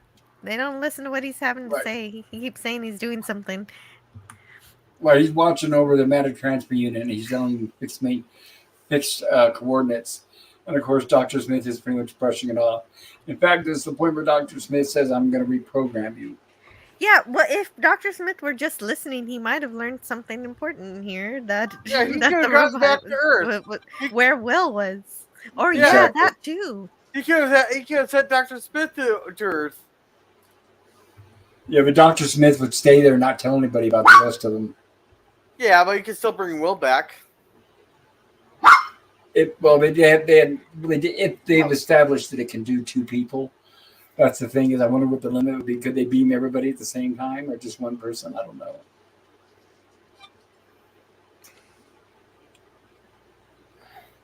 Phantom Boomer that's probably says why the the- robot. Oh wait, sorry, I'm not supposed to read. Oh, Go ahead here, if you want to cover the chat. well, Yeah. well, here, let's catch up on the chat here. Phantom Boomer says, my mom used to make those homemade donuts. Cool. Oh my god, the donut invasion has begun. Mikey says, yummy, Boomer. Phantom says, oh, yuck. Kirby says, mayo donuts? Right, Where is and that? it's as bad as it sounds. A buttermilk donut could be good. I actually have Yes. some buttermilk butter in my fridge. Instead of using regular milk, to use buttercream. Or sour cream. I've heard of sour cream donuts. Never had one. I don't The know robot about the robot has a transparent donut on his head. that. Yeah, My- I like that one. Mikey says, agreed, Scurvy, with scurvy filling and sprinkles. And Matt G says, Perkin turquoise waving person, turquoise waving person. I'm guessing he was trying to put in Somebody emoji. waving? Yeah, I'm it's an guessing. emoji. And it Yeah. doesn't show up well on our StreamYards, unfortunately. Sorry about that. Yeah, and Mikey's trying to do the same thing. Alrighty. All caught up. Now, I wanted to mention something about this scene here, Jill. Let me go back to the last page, Okay, cool. or it's the next page. Keith Taylor, Neil Goldwyn. the chubby kid there with the glasses. His name was Keith Taylor. He was paid $200 for one day's work, which is a lot for a kid. He played Theodore, the bully. Taylor would return for another Lost in Space as another rotten kid in The Promised Planet in Season 3. You can also catch him as a rotten kid in the Star Trek episode Miri. If you guys remember, I pointed him out when we covered that episode. He was one of those kids with the Oh. bunk on the head episode. He was in the background, and he had the same glasses. Because I pointed him out, and I said, that kid's also in Lost in Space. Oh, the kids who gave Captain Kirk a concussion. Right. Yeah, I remember him. Right. He This was kid also he was really annoying. that's what I was going to say. He was also featured as a friend of the Cleaver Boys in several episodes of Leave It to Beaver. He played Ah. Tubby in a dozen episodes of a series called McKeever and the Colonel. Chubb Huh. in an episode of Mr. Ed, and Fat Boy in an episode of Here's Lucy. Taylor, Fat as boy. you Well, see, that's subtle. they wouldn't do that now. Yet Taylor, as you see, was typecast. And I looked up his IMDb. He didn't do much past, I guess, probably the age of 18 or I'm so. not surprised, really. He wasn't much of an actor. I think, well, from what you've read, his credentials, he was like a one-note wonder, right? Just playing bullies, basically. Well, when I grew up watching Lost in Space, by looking at him, he just seemed too average. I couldn't figure out now, how did he get cast? How did he get hired? So for many years, I thought maybe he was Irwin Allen's son, or he had a connection in Hollywood or something. Huh. What was his name? Let me open it back up again. Keith Taylor. Oh, okay, thank you. Yeah, I thought he was, very effective as playing the bully in this episode, but He didn't seem to have the acting chops that I'd be too interested in watching. Well, he's the Over type to of the future. bully, right? He's the type of bully that he's only a bully when the other kid is smaller than him. If Will Robinson was the same size, you Oh, could easily kick his butt. totally. Yeah, well, that's what a bully generally is, right? They know they Right. can bully people because they're bigger and they're stronger, they're older, whatever. I've had that. I had that shit in my life when I I was did a kid. too. So This one guy, John yeah, McConnell, this big fat guy, was taller than me. And he kept pushing me yeah. and pushing me, and that's how it always is. They push me, and they push me because it takes a lot to set me off. And then one day, I just let in on him and just kicked his ass where they had to pull me off again. I Excellent. never had a problem since. I'm glad you did. Yeah, I did that once or twice with bullies too. Once you fight back, they generally leave you alone. But when I Every was a time. kid, I had this one guy. He was like 6'8" or something. Like he was huge. He was like a giant till like a kid, right? Because he was only like maybe 5 years older than me, but he was enormous, and his dedication in life seemed to be making my life miserable hell. So it's like Yeah, I you know don't what know those. whatever You know what? happened to him, but I I'll tell hope you what he's happened to dead them. now. I'll tell you what happened to them. You know what bullies do when they grow up? They become cops. No, this guy was too stupid to ever be a cop. Exactly. Yeah. See, Seriously, no. that's I the first actually saw him. qualification right there. I actually saw him like maybe 15 years ago driving his crappy old beat up truck down the road with his ugly wife next to him. And Probably a get construction this. worker. I'm walking down the street. He couldn't resist rolling his window down and going, "Hey, remember me?" This is like the kind of guy he was, right? This is like 20 years ago. And I was no kid by then. And I said, "Yeah, I remember you." And I gave him the snottiest look I could, and I just kept walking, right? But Should have flipped them off. yeah, he was just that kind of weirdo creep, though. I just at that point, I just didn't care anymore. I I bet you he just was. wasn't even going to put the energy in it. And besides, if I had given him the finger, he was the kind of sociopathic creep that would have got out of the truck and tried to start something, right? Because he He's was nuts. probably a construction worker and an alcoholic, an Yeah, he abusive probably father did too. something I'm like that. sure. Yeah, he was. Anyway, I don't want to sideswipe the stream here. So All right. So here we go. Well, no, you're fine. Well, speaking of him being stupid, he tries to get into a science competition with Will, which is a big mistake. Of course. With the stellar interferometer. that's a big mistake. What the heck? I can't even pronounce that. That's not a real Sorry. instrument I'm taking. I was talking to my It cat. is. I wasn't telling It you is. to It mute. I really didn't stop was. anything. Wow. Well, it shows you what I know about science.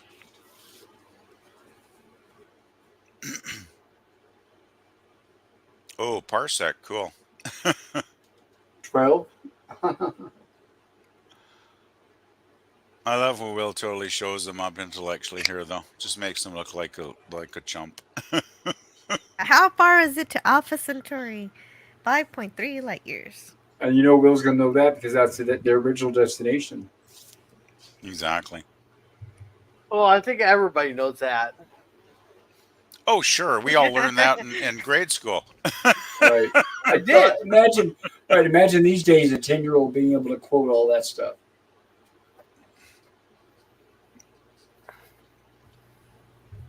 Well, they would if they And- watch Carl Sagan of Yes. Personal Voyage, but Right. Instead of TikTok.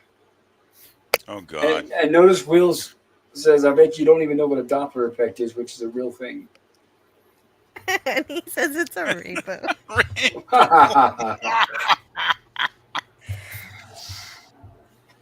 And of course, that embarrasses him, which makes him angry. And this is cruel right here because remember at the end of the first episode, they declared the Jupiter 2 lost in space forever. So on Earth, they may think that they're dead. But yeah, no, they established that they said they're all dead. The poor Robinsons, they're all dead. We all finally are forgetting about them. Do they call him missing in action? I think Yeah, they call them assume dead. they assume they're dead, but they're basically listed officially, I think, as lost, right? Right. They didn't say dead. They just said they're officially lost in space. Yeah. So that leaves it open-ended, basically. And we get another celebrity appearance. Uh-oh. The that lady right there, her name is Sheila Matthews. She was 36 when she was cast as Ruth Templeton. Alan had already cast her in 5 Weeks in a Balloon and an episode of Voyage of Odyssey. She was his girlfriend at the time, so she's Irwin Allen's version of Major Barrett. And in Really? her immediate future, wow. there would be two. Right. In her immediate future, there would be 2 more appearances on Lost in Space, which we will be covering: the Space Vikings and Princess of Space, as Oh. well as two episodes of Land of the Giants. Also in Matthew's future, she and Alan would wed in 1975. And I mentioned her before. She appears in Irwin Allen's movie, The Poseidon Adventure. About halfway through the movie, remember the ship is upside down. They're trying to make their way upwards towards the bottom of the boat. And about midway, they pass another group of people heading the wrong direction, led by a doctor and a nurse. And they kept telling them, you're going the wrong way, because they were headed back towards the bottom of the boat. Or the top of the boat in that case, because it was upside down. So she also played a cameo in The Poseidon Adventure, which was the first time that I spotted her and noticed her. Sorry, go ahead, guys. No, that's pretty cool. I didn't know about that stuff, and that she was a mistress also. Yep. Well, she was what? She was somewhat younger than Irwin, I'm guessing. He was a little older. Just like Roddenberry and Major Barrett, right? Okay. Yeah, I figured so. The only difference is I don't think Irwin Allen was married. I don't think he cheated behind anybody's back from what I've read. Oh, he so far. wasn't married. Okay, then she's just his girlfriend. Right, she's just his girlfriend. That was, Oh, that's good. Yeah, we'll go with that. We'll go with that. So they were just friends with benefits kind of situation then. right. Well, that's better. Well, that's okay. Nothing wrong with that. I'm not going to judge. You know, if both people are enjoying it, that's cool. You know. Meanwhile, back at the planet. Yep, we better head back to camp. We'll have a better chance of finding them on the radio scope. So this is where they still think Will might be somewhere on the planet. So what's a radio scope exactly? I think it's a futuristic way of saying like radar. Okay. Yeah, Or I think it's like a binoculars. kind of a location device, I'm guessing, of some sort. Mm-hmm. I do like the attitude we get from the robot here. He's always repeating what he's been programmed. He is incapable of telling the truth. And Dr. Smith at first isn't paying attention, and then he notices what he said. What did you say?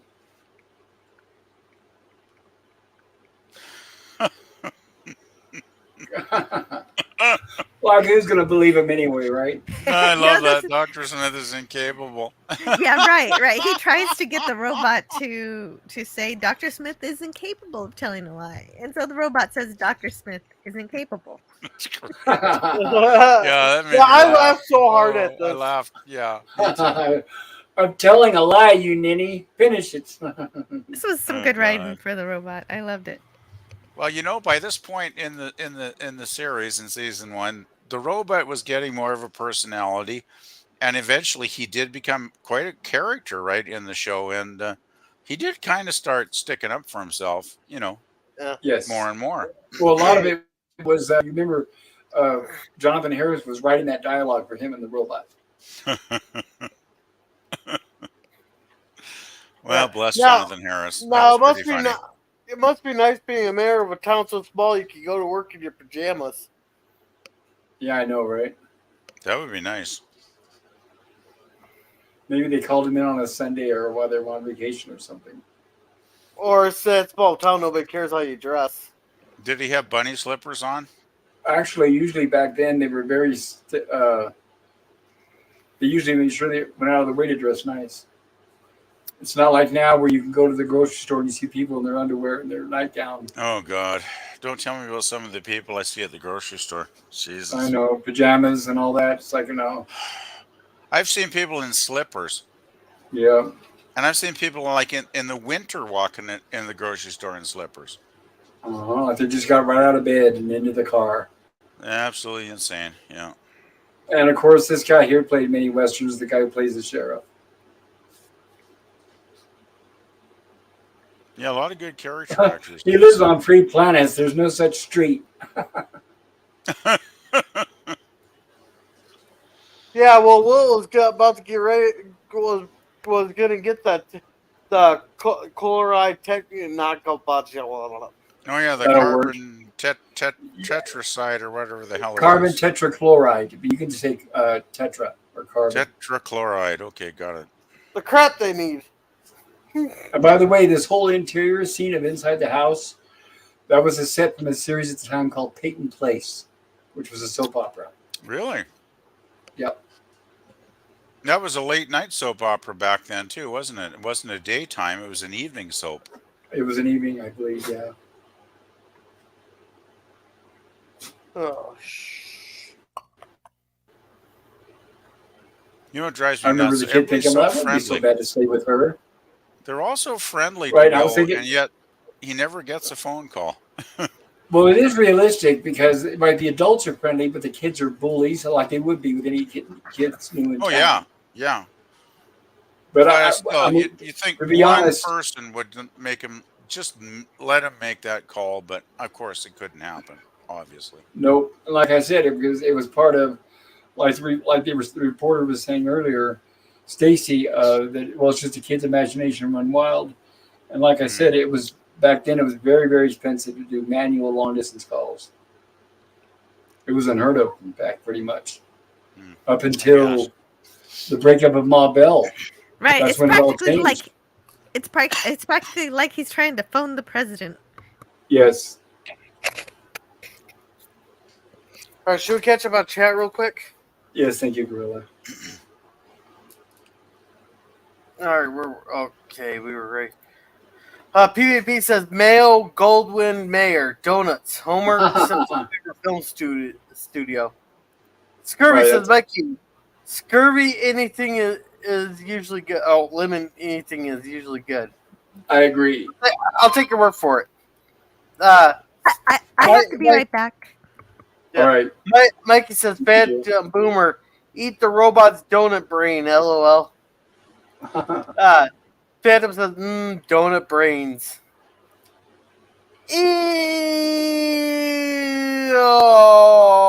Oh, I think that's what he's trying to say.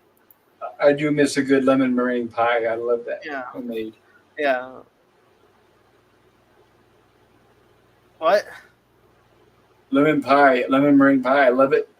And I missed it. My mother used to make it. She's been long dead.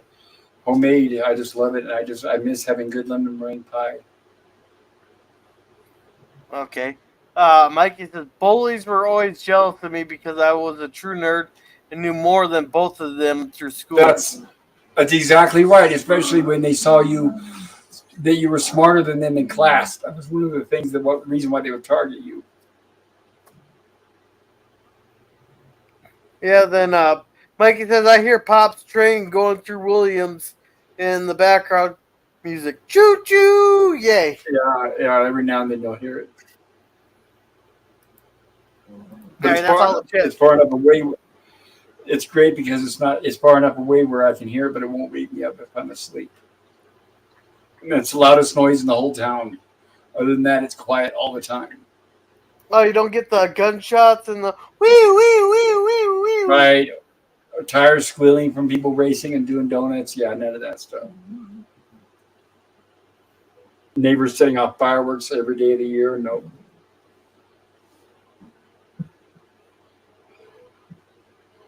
So, Jill comes back. Let's see if I can read some more from the book.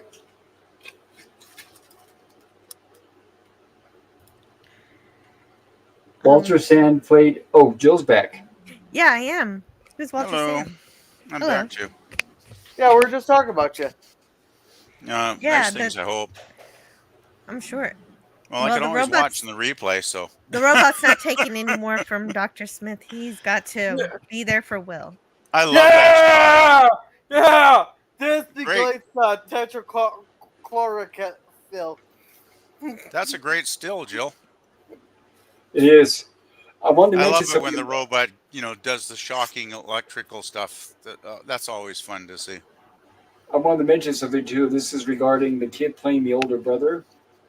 or the older boy in the house. His Hmm. name was Donald Losby. He was 14 when he played Davy Sims. Kurt Russell had originally been earmarked for that role Really? until it was decided to save him for the challenge, which we will be getting to. Right. Losby had been performing in front of the camera since he was 2 when he appeared in 1957's Raintree County. He played Jeez. Prince Richard in '62's The Tower of London, which starred Vincent Price, and he had just played the young Hank Williams in 1964's Your Cheatin' Heart. George Hamilton played the grown-up Hank. Losby was also featured well in a 1968 film How Sweet It Is as the hippie son of James Garner and Debbie Reynolds. He worked for 2 days on this episode, returned from outer space, and was paid $600. Hmm. Or that's him we're looking at now. So that's a pretty Good. good chunk of Good change. money.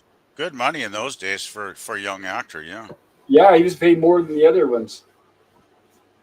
Did he have a Huh. long career at all? Like, I'm just curious because he's really good in this episode. Like, I wonder, did he do other stuff later on or not?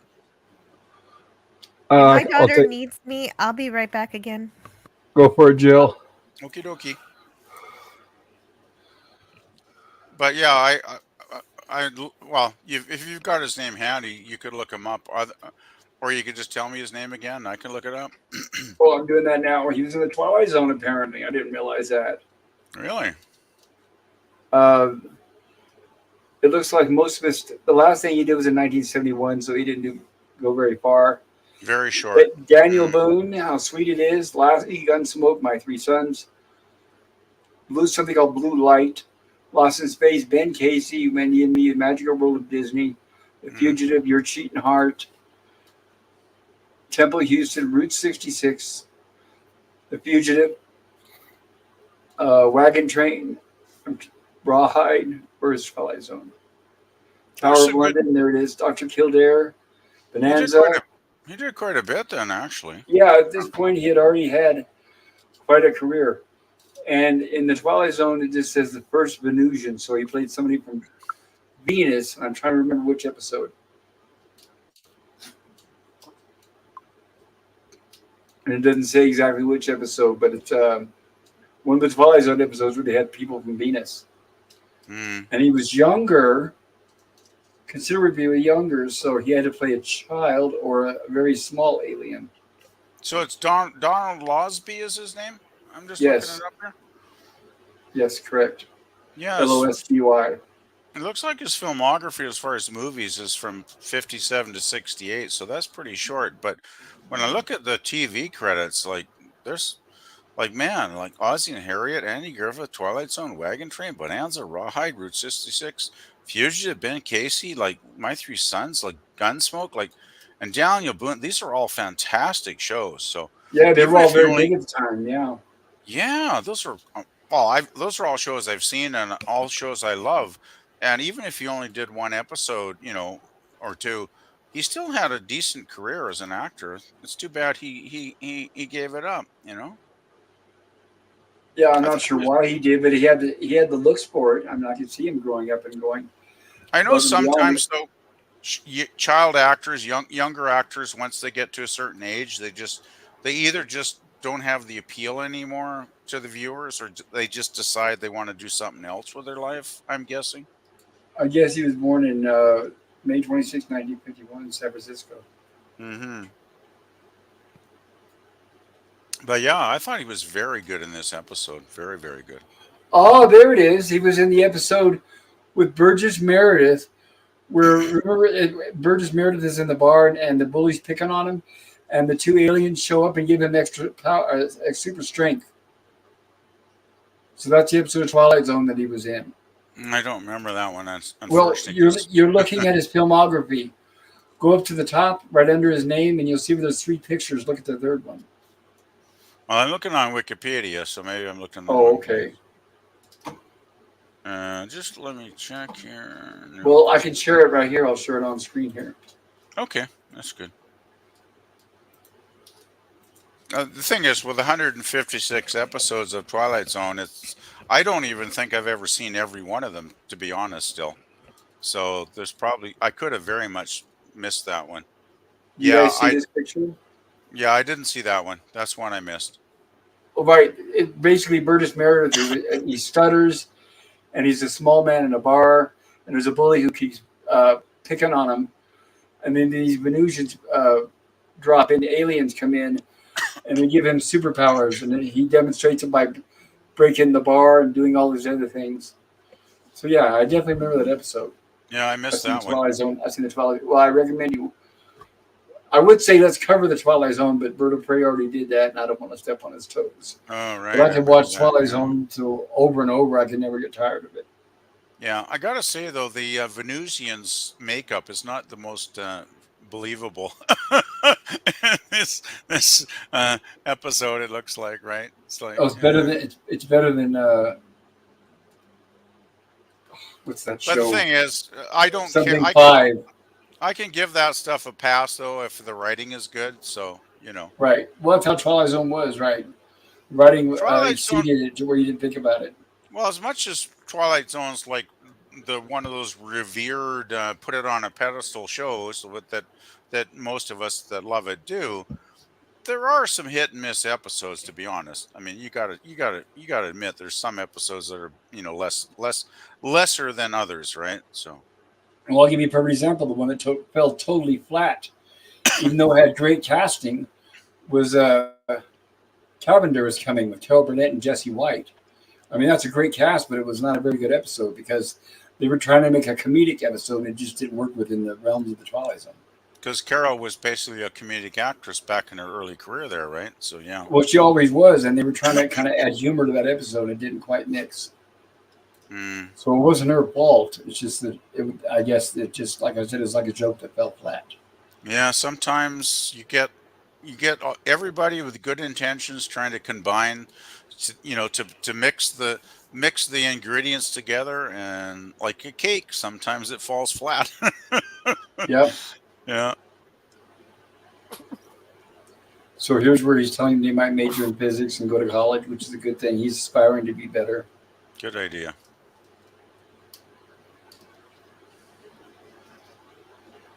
He's trying to convince Will to just hush up and just live there with him. And the forms of life you meet there, well, they're different to look at, and you have to watch out that you don't misunderstand your reasons for being there. But they're not so different either.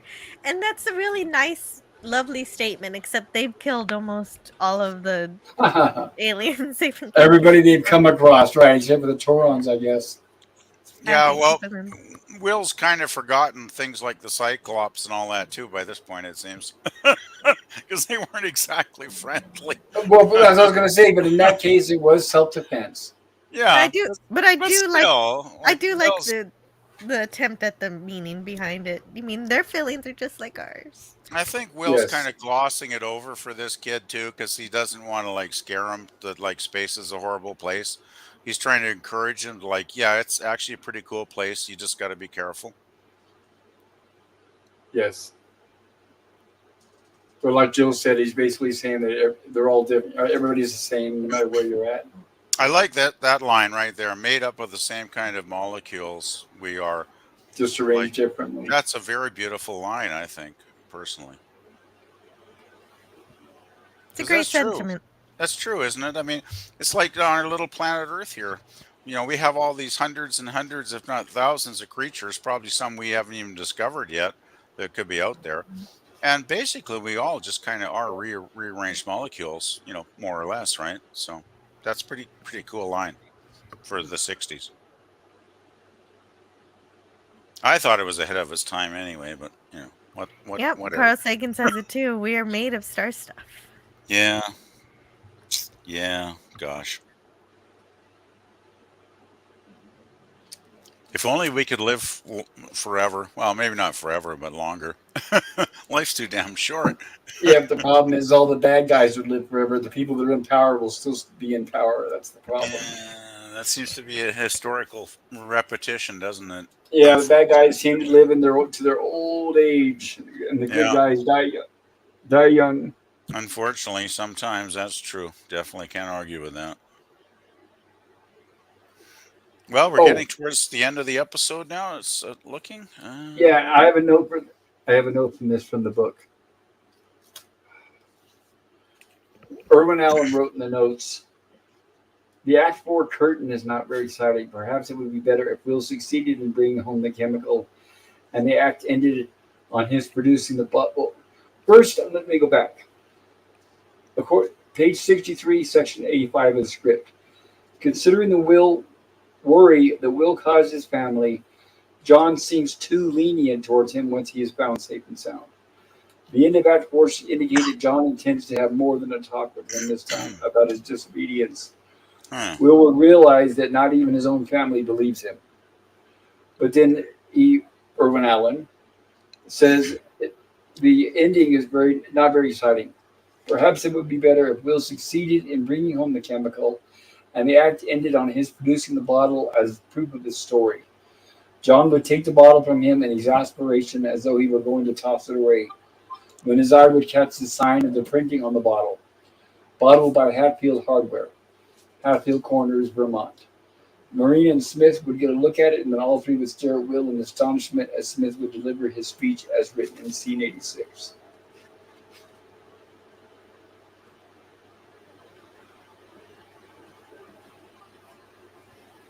And I want to mention this really quick.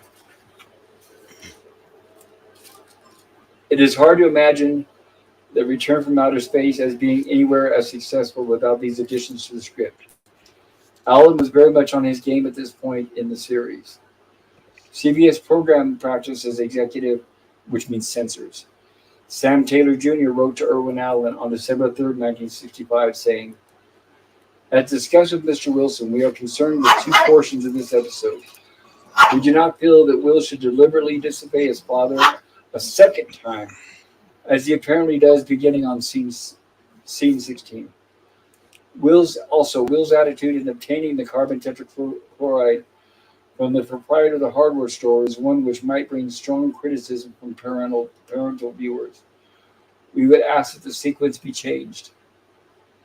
And third, when Penny is entrapped with the laser beam, and in the moments before she disappears, there should be no indication that she is terror-stricken or on a panic. Both Penny and Will should be startled rather than fearful. And then it goes on to note, surprisingly, the overworked Wilson, who was doing the rewrite of the script,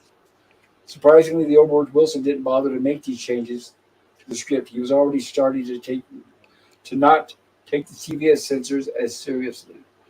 This was a mistake. One of the requests from the network that he ignored would come back to cause delays in getting the episode approved, thereby preventing it from airing before Christmas.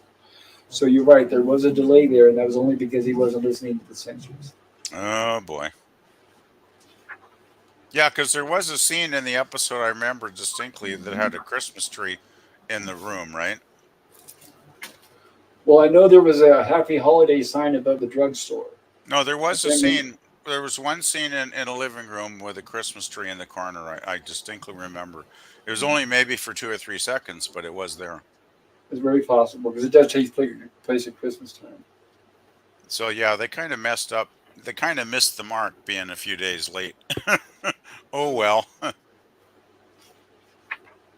No big deal, though.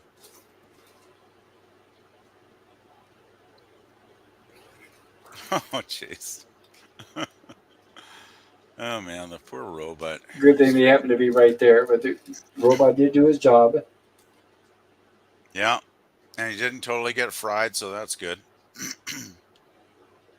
One of the difficulties in filming this episode was that it required Billy Mooney to be in most of the scenes. Certainly most of those filmed throughout what they're talking about here. I'm trying to sum it up. But it was throughout the episodes of him in Vermont. In an article Mooney wrote for the March 2015 issue of Famous Monsters, he recalled, going to school when I was working at the time was the only thing I disliked. As Will Robinson, I carried a heavy amount of on-camera work, which I absolutely loved. But the child labor laws decreed that a minor has to get 3 hours of schooling in per day by 4 o'clock in the afternoon. It could be comprised of 20-minute sessions. So we would block and rehearse the scene on the stage. Then, when it was being lit, I would be rushed off the stage into the school trailer outside. And I'd have to switch my brain from thinking about my lines and the action on set and forced myself to try and focus on geography or math or history.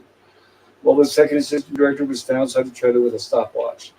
As soon as 20 minutes was up, he'd take me out of school and bring me back on the set. That was always a drag, shifting gears in my brain so often. Yeah, I can imagine. Just I mean, 20 minutes schooling and then back to work as an actor. Like that's kind of almost bizarre that they set it up that way, right? Yeah. Yeah, But they were because aren't there barely, labor laws for child actors?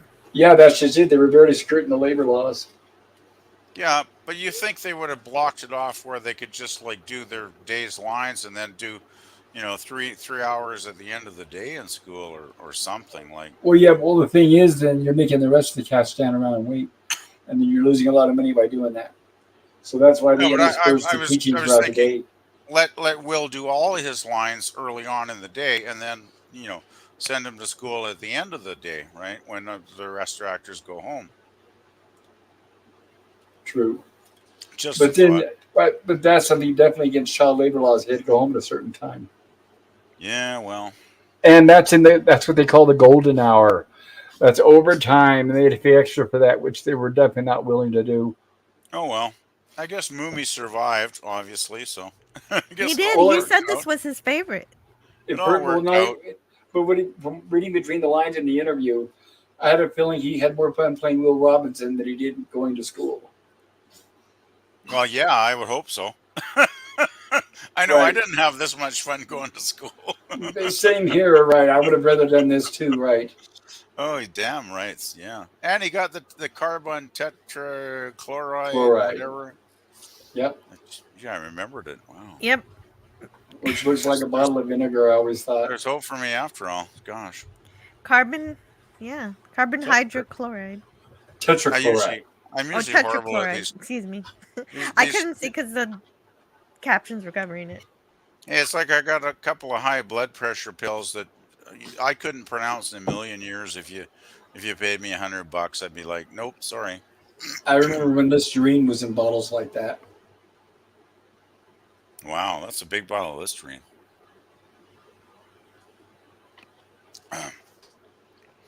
It's Anyway, they got carbon their tet. carbon tat, so that's good And that's stuff. where, right, and this is the addition that Irwin Allen added to the script, where this is where it makes them believe him. And as you can see, just like in the script, Maureen looks shocked. And So so this from is this point, they listen to Will anytime he has a big story. right, instead of punishing him like what was originally in the Hopefully. script by Peter Packard. And now it's where Doctor's, and there it is. Dr. Smith is disappointed that he didn't go with them now that he realized that it was true. But unfortunately, the machine self destructs, I guess you could say.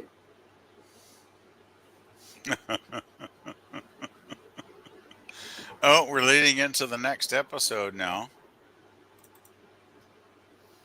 which I watched today because I thought we were doing that one today when I was told that we were. But that's okay. I figured we hadn't done this one yet, but after 3 weeks, I'd kind of totally forgotten, right? So this is a good one coming up too, though, I gotta say.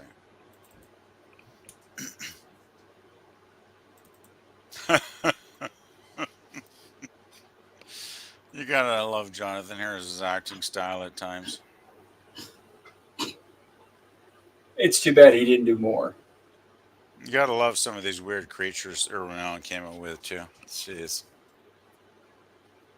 I think the creatures were the best in season one, to be honest, though.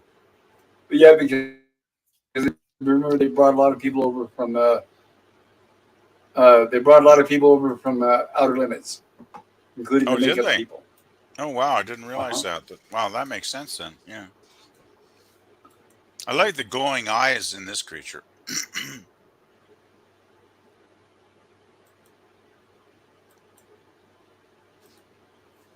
I'll be right back, guys. I didn't get a chance to get the preview for next week, so I'm doing that now. Give me just a moment. No worries. No worries.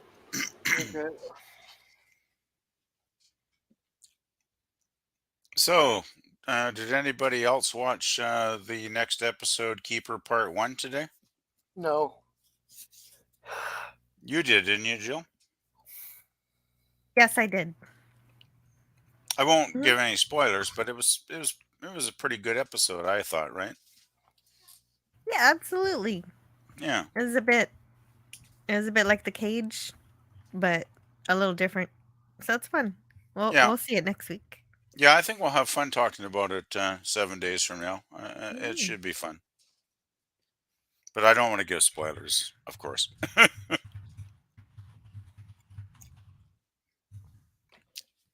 I just will mention, though, there's a very famous actor starring in it, which is kind of cool.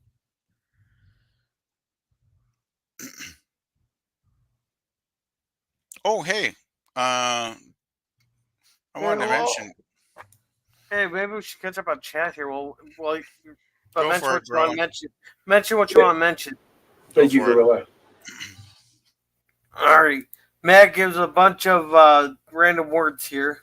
I think he's supposed to be someone in turquoise typing. He's doing emoji stuff, I think, probably. Yeah. And Mikey says, why didn't the robot just shock Dr. Smith into unconsciousness? LOL.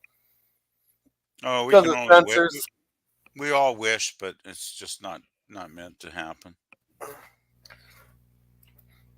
True, you can't have 150 episodes and it'll all be great. Then he canceled Rob himself.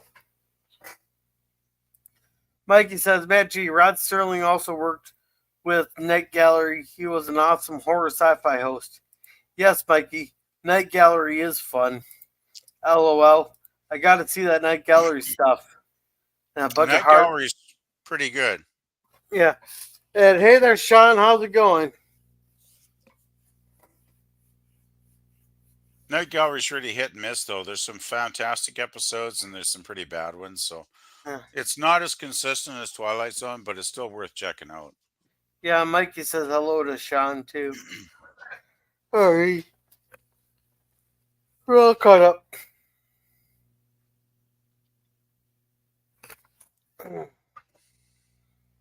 All right, so what were we saying, PvP? Oh gosh, I lost my train of thought. I'm just sitting here mellowing out because, well, I guess we got to do whenever Pop returns. We'll do our ratings for the episode. Well, right, but I do want to remind everybody that I did put a poll in the chat. So if you get the opportunity, please vote on what you thought about this episode and or what you thought about the stream and how we reviewed it. And then after we give our reviews, I will share the results of the poll with everybody. I've voted. I was, I think, the first vote in the poll today, and so yeah. So I think there was a lot of votes in it when I came on right around 2.5 hours ago, or whenever we started. So it was a popular episode to vote on. It seemed. But yeah, I got my vote already in.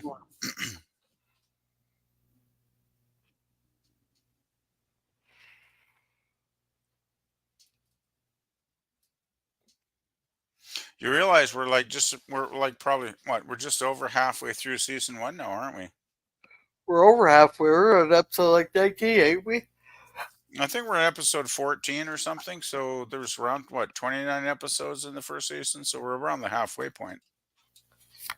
I have this one numbered as 15. I thought that was Watcher. But are we giving our reviews? Well, when Pop gives the word, I will say something, but you know. Oh, okay. Well, I think it's up to Pop, right? So. Well, 29 episodes in season 1. I'm just checking here, and this is episode 15, Return from Outer Space with Will. So we're basically just past the halfway point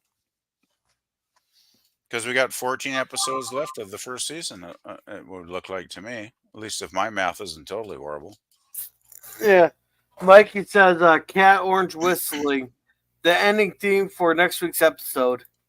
And Matchy said, anyone see or hear anything about Barbie? The critical drinker hated it, but Ethan Van Shiver,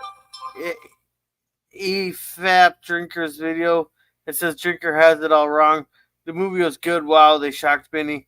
I really don't care about Barbie. I'm not even planning on watching it. I'm not even gonna bother. I mean, neither. I'm not really interested. Well, let's put it this way: as a guy growing up in the '60s, I had no interest in playing with Barbie dolls, so I have less interest in watching a Barbie doll movie, Yeah, which basically is what it looks like. So it's like, yeah, nope. I'll save my 15, 10, 15 bucks or whatever that would cost. So yeah. yeah. My daughter's not at the age where she goes. I want my Barbie. She's at the Elsa age, so Well, I've seen some of. I haven't actually watched any reviews because I generally don't anymore because they're so polarizing. I just think, well, they're either going to love it or hate it, and probably both of them are telling a lot of BS. So I just don't even bother anymore. Yeah, if But you want to watch it, then watch it and make your own opinion. If you don't want to watch it, just pass it yeah, up. You'll be you fine. got yeah, perfect summation, Jill. It's like if it's a topic that interests me. Well, let's put it this way: if they're going to do like I don't know, a movie about Captain Kirk's, younger years, and they had a really great screenplay and a really great actor. Like, yeah, I'd probably watch that, but that ain't gonna happen. So, Yeah, but one thing the general consensus seems to be is they're telling people do not take your kids to see the movie. Yeah, I heard that a long So time even ago. Even my daughter asked, and I just didn't. right, I didn't because take her. apparently the second half of the film, and I'm not making this up, is her in search. She says she wants to be real and she wants to have a vagina. oh And God, I don't. In my opinion, little girls don't need to hear that because jeez, I that's wish. a hint, that's a hint towards transgender surgery, pretty much. I just wish they could leave sexual politics out of I know any entertainment because that That's kind of weird. don't know what's it going on in the is. world these days. There's some kind of bizarre agenda that's getting pushed. That's what it all is because all they hire is Ugh. activists and writers now. All I knew is when you were a kid in the '60s, you grew up as a boy or a girl, and you were quite contented and happy to be one. Yeah, So everybody different goes through age. that, right? So even if you have a kid that doubts your sexuality, it's a phase they all go through it. So Well, the it's thing is, and until you hit puberty and go past it for 3 or 4 years at least, you really don't know what your sexual I know. interests are. Uh-huh. So to basically surgically mutilate young children, I find it disgusting personally. Yeah, it is child abuse for sure. But to be fair, this is PG-13, so little kids really Oh. shouldn't have been taken to this if they were. Yeah. Okay, we shouldn't be discussing Yeah. this. Sorry. But the Barbie movie, when you think about it, should be rated G. There should be no excuse why it should be anything other than that. Yeah. Yeah, We're if you living in want a good depiction of Barbie anyway, the Toy Story movie got it right. Yes. yeah, we're living in weird times. Anyway, Uh, anytime. okay. So, Gorilla, tell us what you think about this episode and tell us about your channel. oh, first again, hard. nah, I'll just well, go clockwise. I apologize. yeah. You got an Uh, automatic F, girl? oh yeah, use big words that I have to spend 5 minutes looking up because I can't because the spell check doesn't know what the hell I'm saying. But it gets well, what would say that gets negated out because Dr. Smith got zapped with by the robot there. Yeah.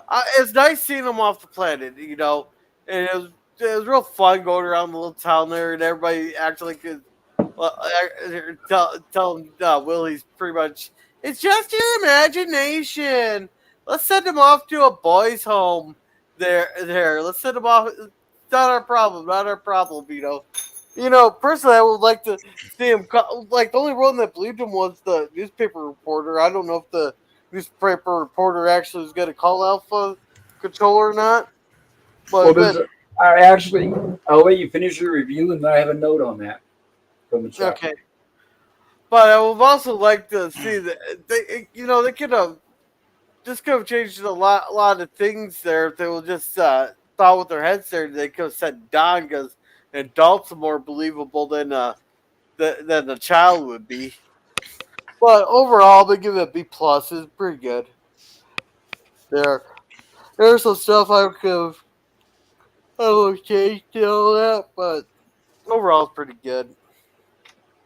As for my channel, as of right now, Wednesday, we are watching episodes 3 and 4 of Justified there, season 1.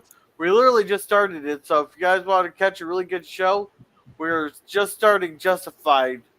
Then on Wednesday there, we're starting a new segment that's going to be like once or twice a month. There, it's going to be called, we're debating between Cringe Fest and Cringe Stock, kind of like Woodstock, but only cringe. But, yeah, uh, this one picked was Mega Force. So Never you're even, picking movies that are totally cringe. yeah, we're the whole point is to make the other people just cringe so bad there, and we're gonna whoever decides to come to those, we're gonna take turns picking worst of the worst there. I've actually the Mega Force. What was that? 80s.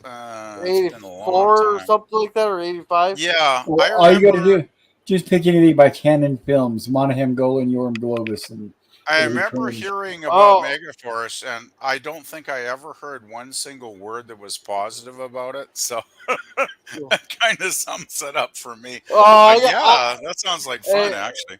hey, PvP, you'll have to come to the one when it comes back to my turn. I got a special one just for you, PvP. Oh God. I got, I Okay, got something I'm up my getting sleeve. scared now. Put it this way, it's worse than Scream Queens, and Jill can Oh, count for that one.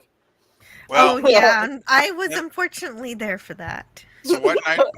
What night is this happening? Because I have to work, so I can't Yeah, make it'll be promises. it could be on It'll be on like Thursdays, but we can work around times or something. Okay. We Yeah, can I'll work. let you. I'm We actually I actually called in sick today because I really wasn't feeling well, and so I took the day off because my boss is great and she gives us sick days when we need them. So I'm going to be working tomorrow right through Friday.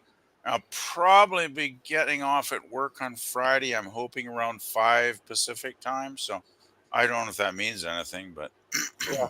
No, but that's no, but Walton's night, isn't it? Yeah. yeah, no, but we'll make a special PvP. It doesn't have to be on Thursday. I just picked Thursday this time around, but that we can it can move around and stuff. Yeah, There, generally weekends like, Saturday, Sunday nights are my easiest ones, and we actually have a holiday coming up on I think it's August 7th. I get Monday off because it's BC Day. It's one of those provincial holidays here, so I'll get like a 3 day weekend that Does weekend. So BC that's stand for because? it stands for British Columbia. I know, I was just joking. yeah. That's about it. Anyhow, Friday is the Waltons review. I should have Babylon 5 on Saturday. Then Sunday we are watching, what is it, Platoon, for our last war movie for War Month, and then we're going on to songs that were made into movies, or movies based on songs, Cool. Oh, or interesting. loosely affiliated. Yeah, I haven't Very seen cool. Platoon since it came out back in the 80s, so Same here, I yeah. might pop in. I'm not sure. Platoon's good. I don't know Yeah, if I it was a good movie. totally I love remember I it, saw but it. I saw it at the theater when I was in the Air Force. yeah, I might pop in. I'll see how I'm feeling that weekend. Mm. And I want to cover something really quick. This refers to what we were talking about them believing Will's story when he was in the town of Four Corners. Lacey, the reporter, is checking out Will's story, but we only understand that this is according to Irwin Allen, his notes in the script. Lacey is checking out Will's story, but we only understand that he was going to print it in his paper. Lacey should have said to himself that he better call Alpha Control, as he might look awfully silly. Or I think they mean he better not call Alpha Control, as he might look awfully silly if someone thought he believed Will's story. So Lacey's reason for not even considering printing Will's story should be that he intends to do an article on the dangers involved in allowing children too much free time to spend on dreaming up fantasies, which eventually they accept as reality, and the grief and worry which such children can cause their families. Otherwise, Lacey seems like an idiot for paying any attention to Will and his problems. So that was a note from Irwin Allen on why that report was treated that way, Yeah, it's or actually pretty portrayed that interesting. way. Yeah, it's pretty interesting and valid. I could see a news reporter not wanting to stick his neck and his reputation out. So yeah, Exactly. Yeah. And a note about what we were talking earlier. I wanted to be specific. Oh, that's a really good comment. Glad you read that. You got a When good book Will, there, Pop. yeah, I love it. When Will is on the phone, he asks the operator to talk to Colonel Mason at Alpha Control Cape Kennedy. Cape Canaveral was renamed Cape Kennedy in 1963 following the assassination of President Kennedy. In the Robinsons universe, it was still named Cape Kennedy when they left Earth in 1997. In reality, the geographical name change proved to be unpopular, owing to the historical longevity of Cape Canaveral, one of the oldest place names in the United States, dating to the early 1500s, and was changed back to Cape Canaveral in 1973. So it would have been Cape Canaveral in 1997 then. Correct. But So they it didn't was, know that because the series was filmed in the 60s, right? but they called it Cape. But didn't they Cape call it Kennedy. Canaveral? They Cape called it Kennedy. Kennedy in the episode. Oh Right, to shit. be exact quote. I need to talk to Colonel Mason at Alpha Control Cape Kennedy. So that was a major screw up. Well, but it was named that in '63, so they Oh, had no so way it of was, knowing. but no, but this is 65, isn't it? This Right, episode. right. So this was filmed 2 years after it was renamed Cape Kennedy. So but they didn't call it Kennedy. They called it Canaveral. I need I'm to getting. talk to Colonel Mason at Alpha Control Cape Kennedy. So it was so Kennedy when this episode aired. Okay. Yes. And it didn't change till late 70s. Okay, I'm getting confused here. 73, 73 is when it went back to the name Cape Canaveral. Yeah. Okay, I'm getting confused. But yeah, that Kennedy assassination was such a shock. Well, not just to the U.S. Oh, did you guys? I don't know if you guys noticed that, but what hit the internet, we've all seen the Zapruder film over and over. Oh, I've seen it too many times, and it's just Well, as gory and awful. yeah, but here's what's different. I was watching it the other Uh, night. They remastered it in high definition. Now, here's what you're going to find surprising, oh, which I that's what I never. need to see. Well, here's what's surprising, which I never noticed and nobody did. Okay. But now that it's in high definition, you can see what happened. For anybody who remembers the film footage, it was a Lincoln suicide doors, but it had 3 rows of seats. So it had a front row with the driver, passenger, then there was a center row, then there was a back row that had John F. Kennedy sitting in it, with Jackie Onassis sitting next to him. And Jacqueline, yeah. And this is what caused the theory about more than one shooter, is because he was shot in the back of the head. And at that point, Jackie Onassis leans over to him, wondering why he slumped over. And as she leans over to him, he's shot in the front of the head, and that's when his head explodes. But Well, now that wasn't the first shot in the throat? Because it looks like in the throat from when I've watched it. that's possible. But either way, the first shot came from the back and the second one from the front. But anyway, now with the high definition, well, here's what's interesting. Is you can clearly see that what happens is he's shot from the back, he leans forward, she reaches over to him. Yeah, I remember that. The driver of the car pulls out a gun and shoots over his shoulder and hits Kennedy in the head. What, the driver killed The Kennedy? driver of the car, yes. Well, do you know this high def is accurate, or if it's maybe... It's real. There's a lot of fakery they can do now. Excuse me. Because there's that deep fake stuff that they can do, so I'm very skeptical. It's real. Think about this. One. Sorry, I need to drink something. Well, why doesn't the government just come out and admit this shit then? Because if it's the that answer obvious, they should. The answer is, why have they buried it then? Let's say I'm wrong. No, but if it's there for everybody to see on the internet, Because- why didn't they just admit Because it? what I'm saying is, if you watch the footage, all our eyes are on Kennedy. Nobody's looking at the driver. That's why nobody's seen it after all these years, and it was never in high definition. Can you post it in now a private chat? Can you post it in a private chat, please? I'd really like to see that, Pop, actually. Yeah, Just to see it for myself and think about it, right? I will. Well, I don't do the private chat stuff because when the stream ends, it's gone. But I just send it to your Twitter. Well, if you want to post it public, that's their choice. Why Boy, not? we've got a very polarized poll. We got 13 votes for the episode, Pop, and I've never seen a poll this polarized. We got We got Well, A hold on, plus to hold on, F hold minus. on, hold on. Wait.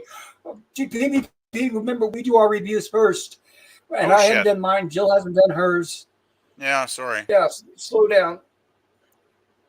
Did you give your review, PvP? I was the first one in to do the review, actually. No, Gorilla did. Actually, I asked Gorilla first I because did I it said I'd like go hours ago clockwise. All right. because I like the And episode so I'll much. give my review until Jill comes back. Oh, I is Jill like the away? show.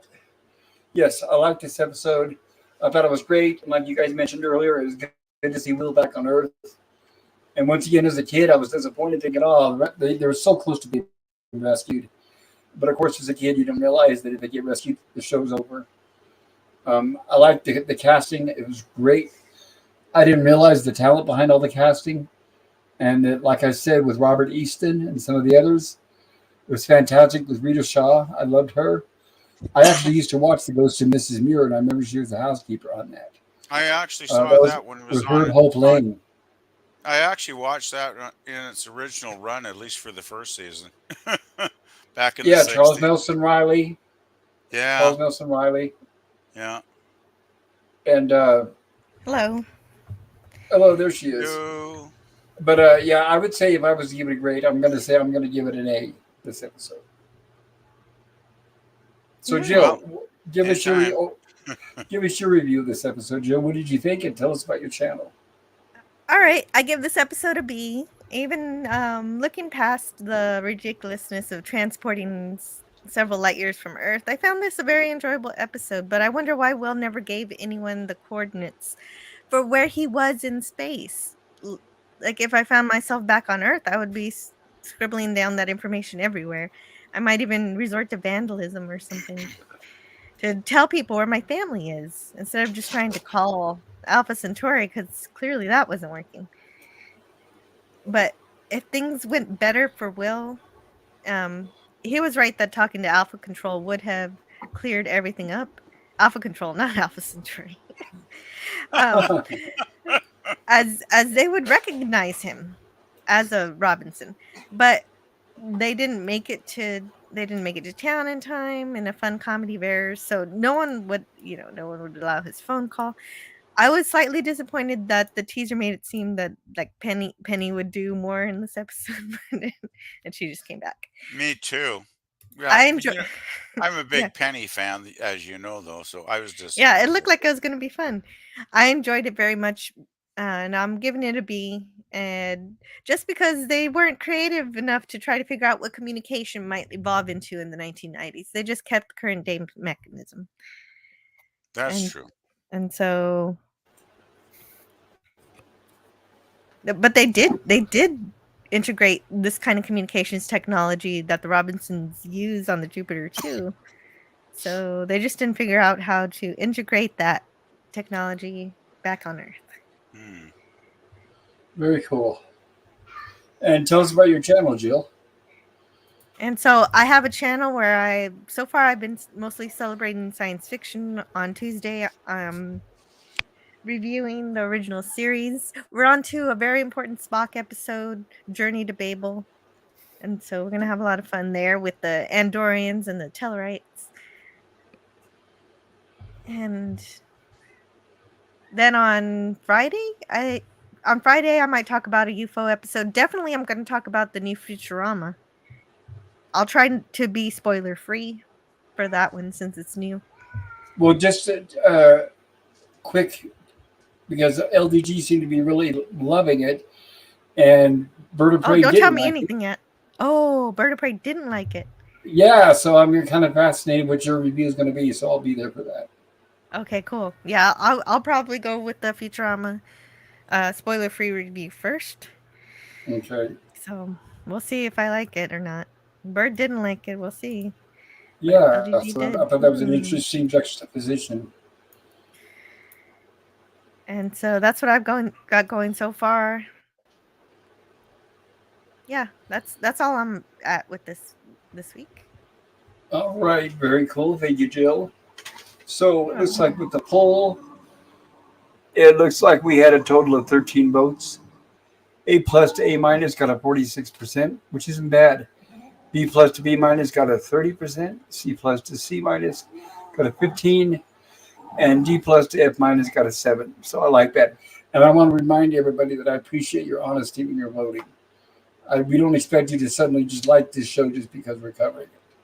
So your honest votes are more. That's more what I appreciate better than anything else.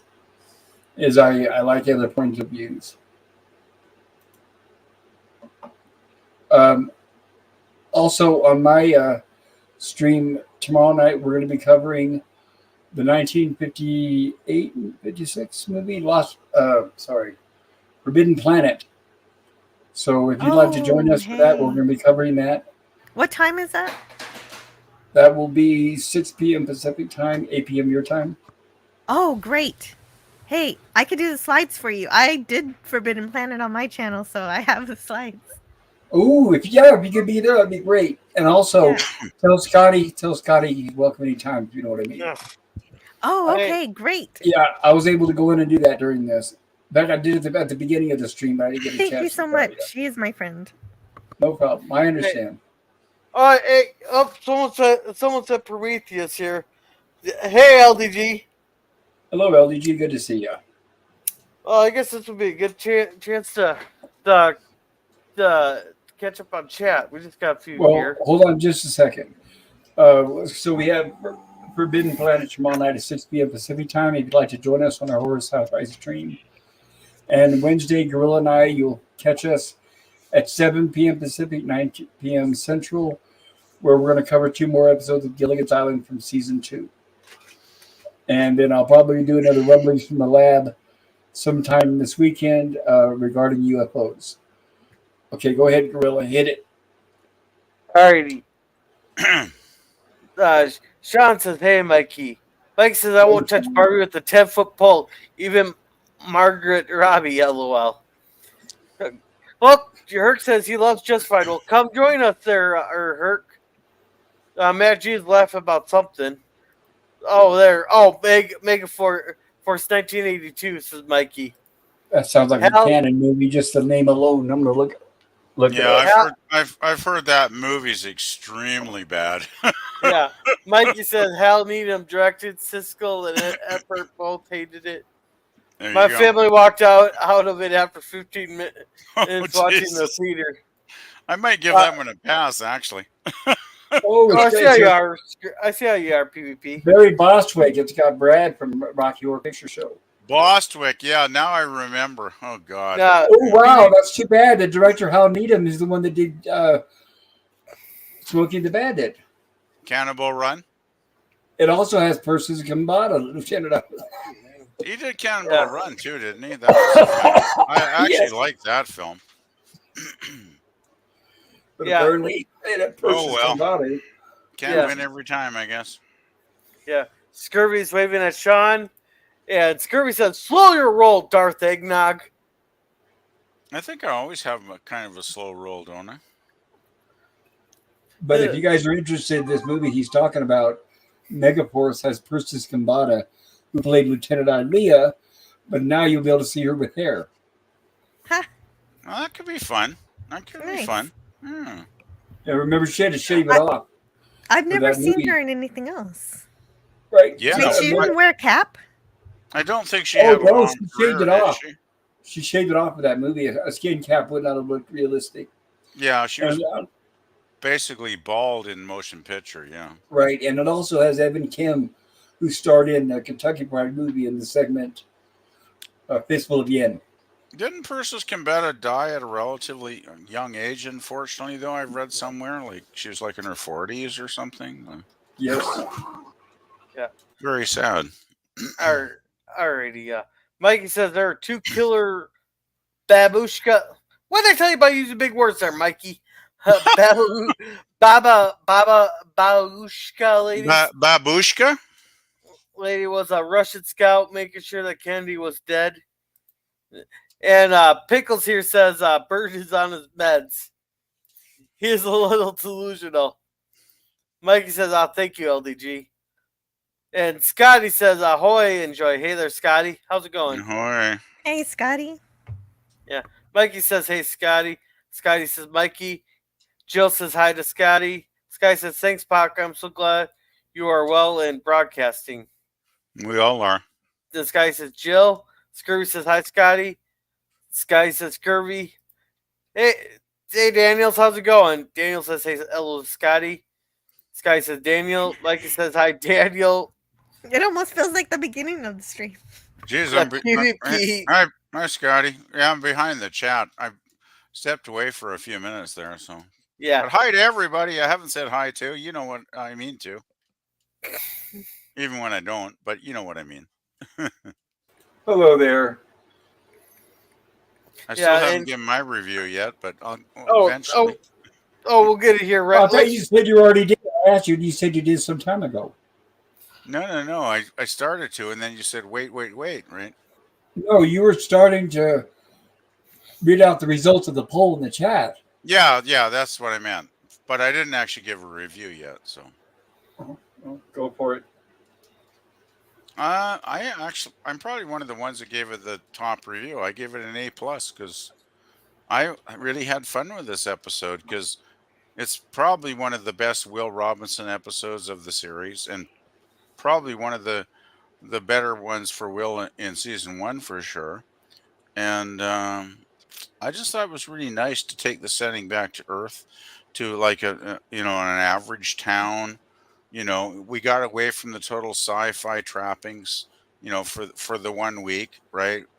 Where there was no aliens or monsters or anything they had to deal with, and it focused. Billy Mooney got to actually focus on his acting skills, which was great fun. And yeah, I guess I can't add too much more. I just thought this is a really fun, kind of sweet little episode. And the actors, I mean, the supporting cast in it, they were all great. I thought, in their own, different ways, as a supporting cast. So I just really like this one. So I'm going to give it an A+.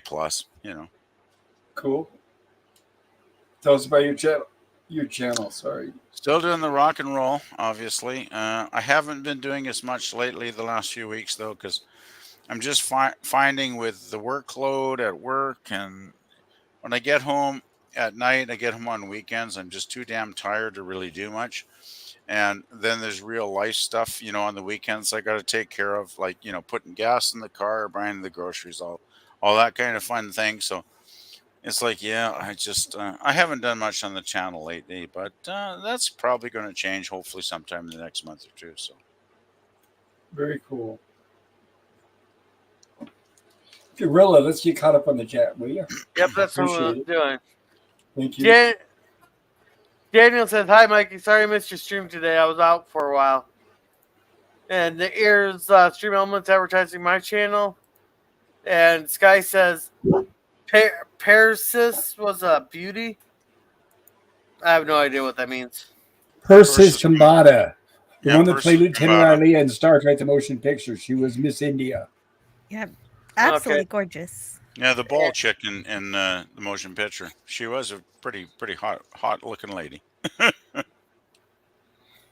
All right, he said, and Mike says, no worries, Daniel. Daniel says, because I wanted to be there. Sky says, I am high on Nog, okay. And Jill asks, Aaron Eisenberg? And Scotty says, yes. Oh my God, did you hear that Jolo is jealous that Ben Affleck is working with Jennifer Kammer? She's super jealous that she has to stick to the rules to Ben when he's working with her. Okay. I don't understand, but okay. Yeah. Yeah, I don't really care about who's jealous about who, to be honest. Yeah. And Antiderivative Jill says he wins for most improved character in DS9. Daniel says, danger! Will Robinson, danger! Good to see you, Daniel. Glad you could join us. And we're all caught up. Yeah, hello, Daniel. I'm going to share something really quick. And I'm going to do this here because this is historical. I'm going to show this clip from the JFK assassination. So I'm going to point out exactly what I'm talking about. Are you ready for this, PvP? Anybody that doesn't enjoy brains exploding out of skulls, please avert your eyes. Well, it's... I'm guessing. We're not going to be looking at that. The whole point is we're not going to look at that. Okay. And I'll be... But I've seen the Zapruder film, enough times to know how gross and gory it actually was. So We all have, right? We all have. So, it was as a horrible. note, everybody, if you haven't already done so, make this full screen. And what I'm going to do is I'm going to freeze it right on the scene that I was talking about. Okay. So, without further Done. ado, here we go. Okay. Looks very fuzzy to me. Well, but watch. Now, here's where Kennedy, you see him holding his hands up? Yeah, he got shot in the through the throat there, I believe, through the neck. Through the rear first. Watch this. That's when he leans forward and she notices something's wrong and she leans towards him. Oh yeah. Now, watch this. There. Look at the driver of the car. See my arrow? Yeah, I'm not seeing much of anything except blurry. Okay, I'm going to go back. What I'm saying is he's got the gun in his left hand and he points it over his right shoulder and he's turning around looking. So I'm going to not go back. seeing it. I'm really not seeing it. Okay, I'm going to go back a few seconds and I want you to don't even look at Kennedy. See, that's the whole point is all these years we watched Kennedy. Don't even look at him. Look at the driver. Uh-huh. Can you make it bigger? It's pretty tiny and blurry, very blurry. Like I've seen footage much more How's that? detailed than Don't this. worry, it's clear enough. Believe me, it's not going to be. It wasn't filmed in high definition, and it was 8mm at the time. So, watch the driver. Is the point? Watch the driver. Okay, I'm watching.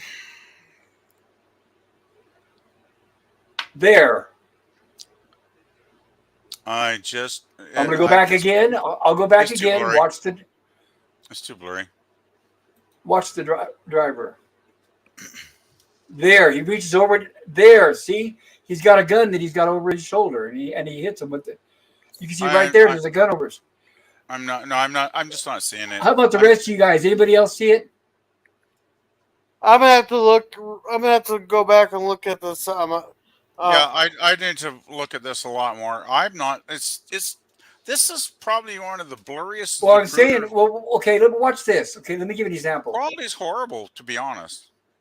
Of course, it was an 8mm film, but what? Yeah, but I've seen Zapruder film several versions that were a lot clearer than this, to be honest. But here's what I'm saying. Watch. Hey, I don't want to disagree with you, right but here I'm you can see I'm the being driver. honest, right? If I don't see it, I don't see it, you know? But you don't even see the driver holding anything up? I can't even see the fucking driver because it's so goddamn blurry, to be honest. Language, please. Never mind. Okay, I'm going to stop sharing. Well, forget it. Forget it. Does this really belong on a Lost in Space stream anyway? It's an historical stream. If you're going to argue with me about it, PvP, I explained it before I showed it. No, but I mean, I don't think any kid in school has seen this. Never mind, PvP. All right, I'm going to go ahead and end this stream, guys. Thank you all for being here. I'm going to end it with the preview of next week's episode, if that's okay. Hopefully it's all right. Oh, yes. Sounds fine to me. Let's get ready for next week.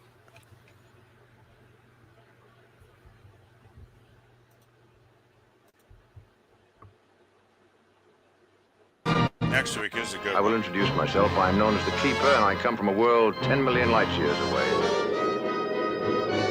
But sometimes violence is a necessity.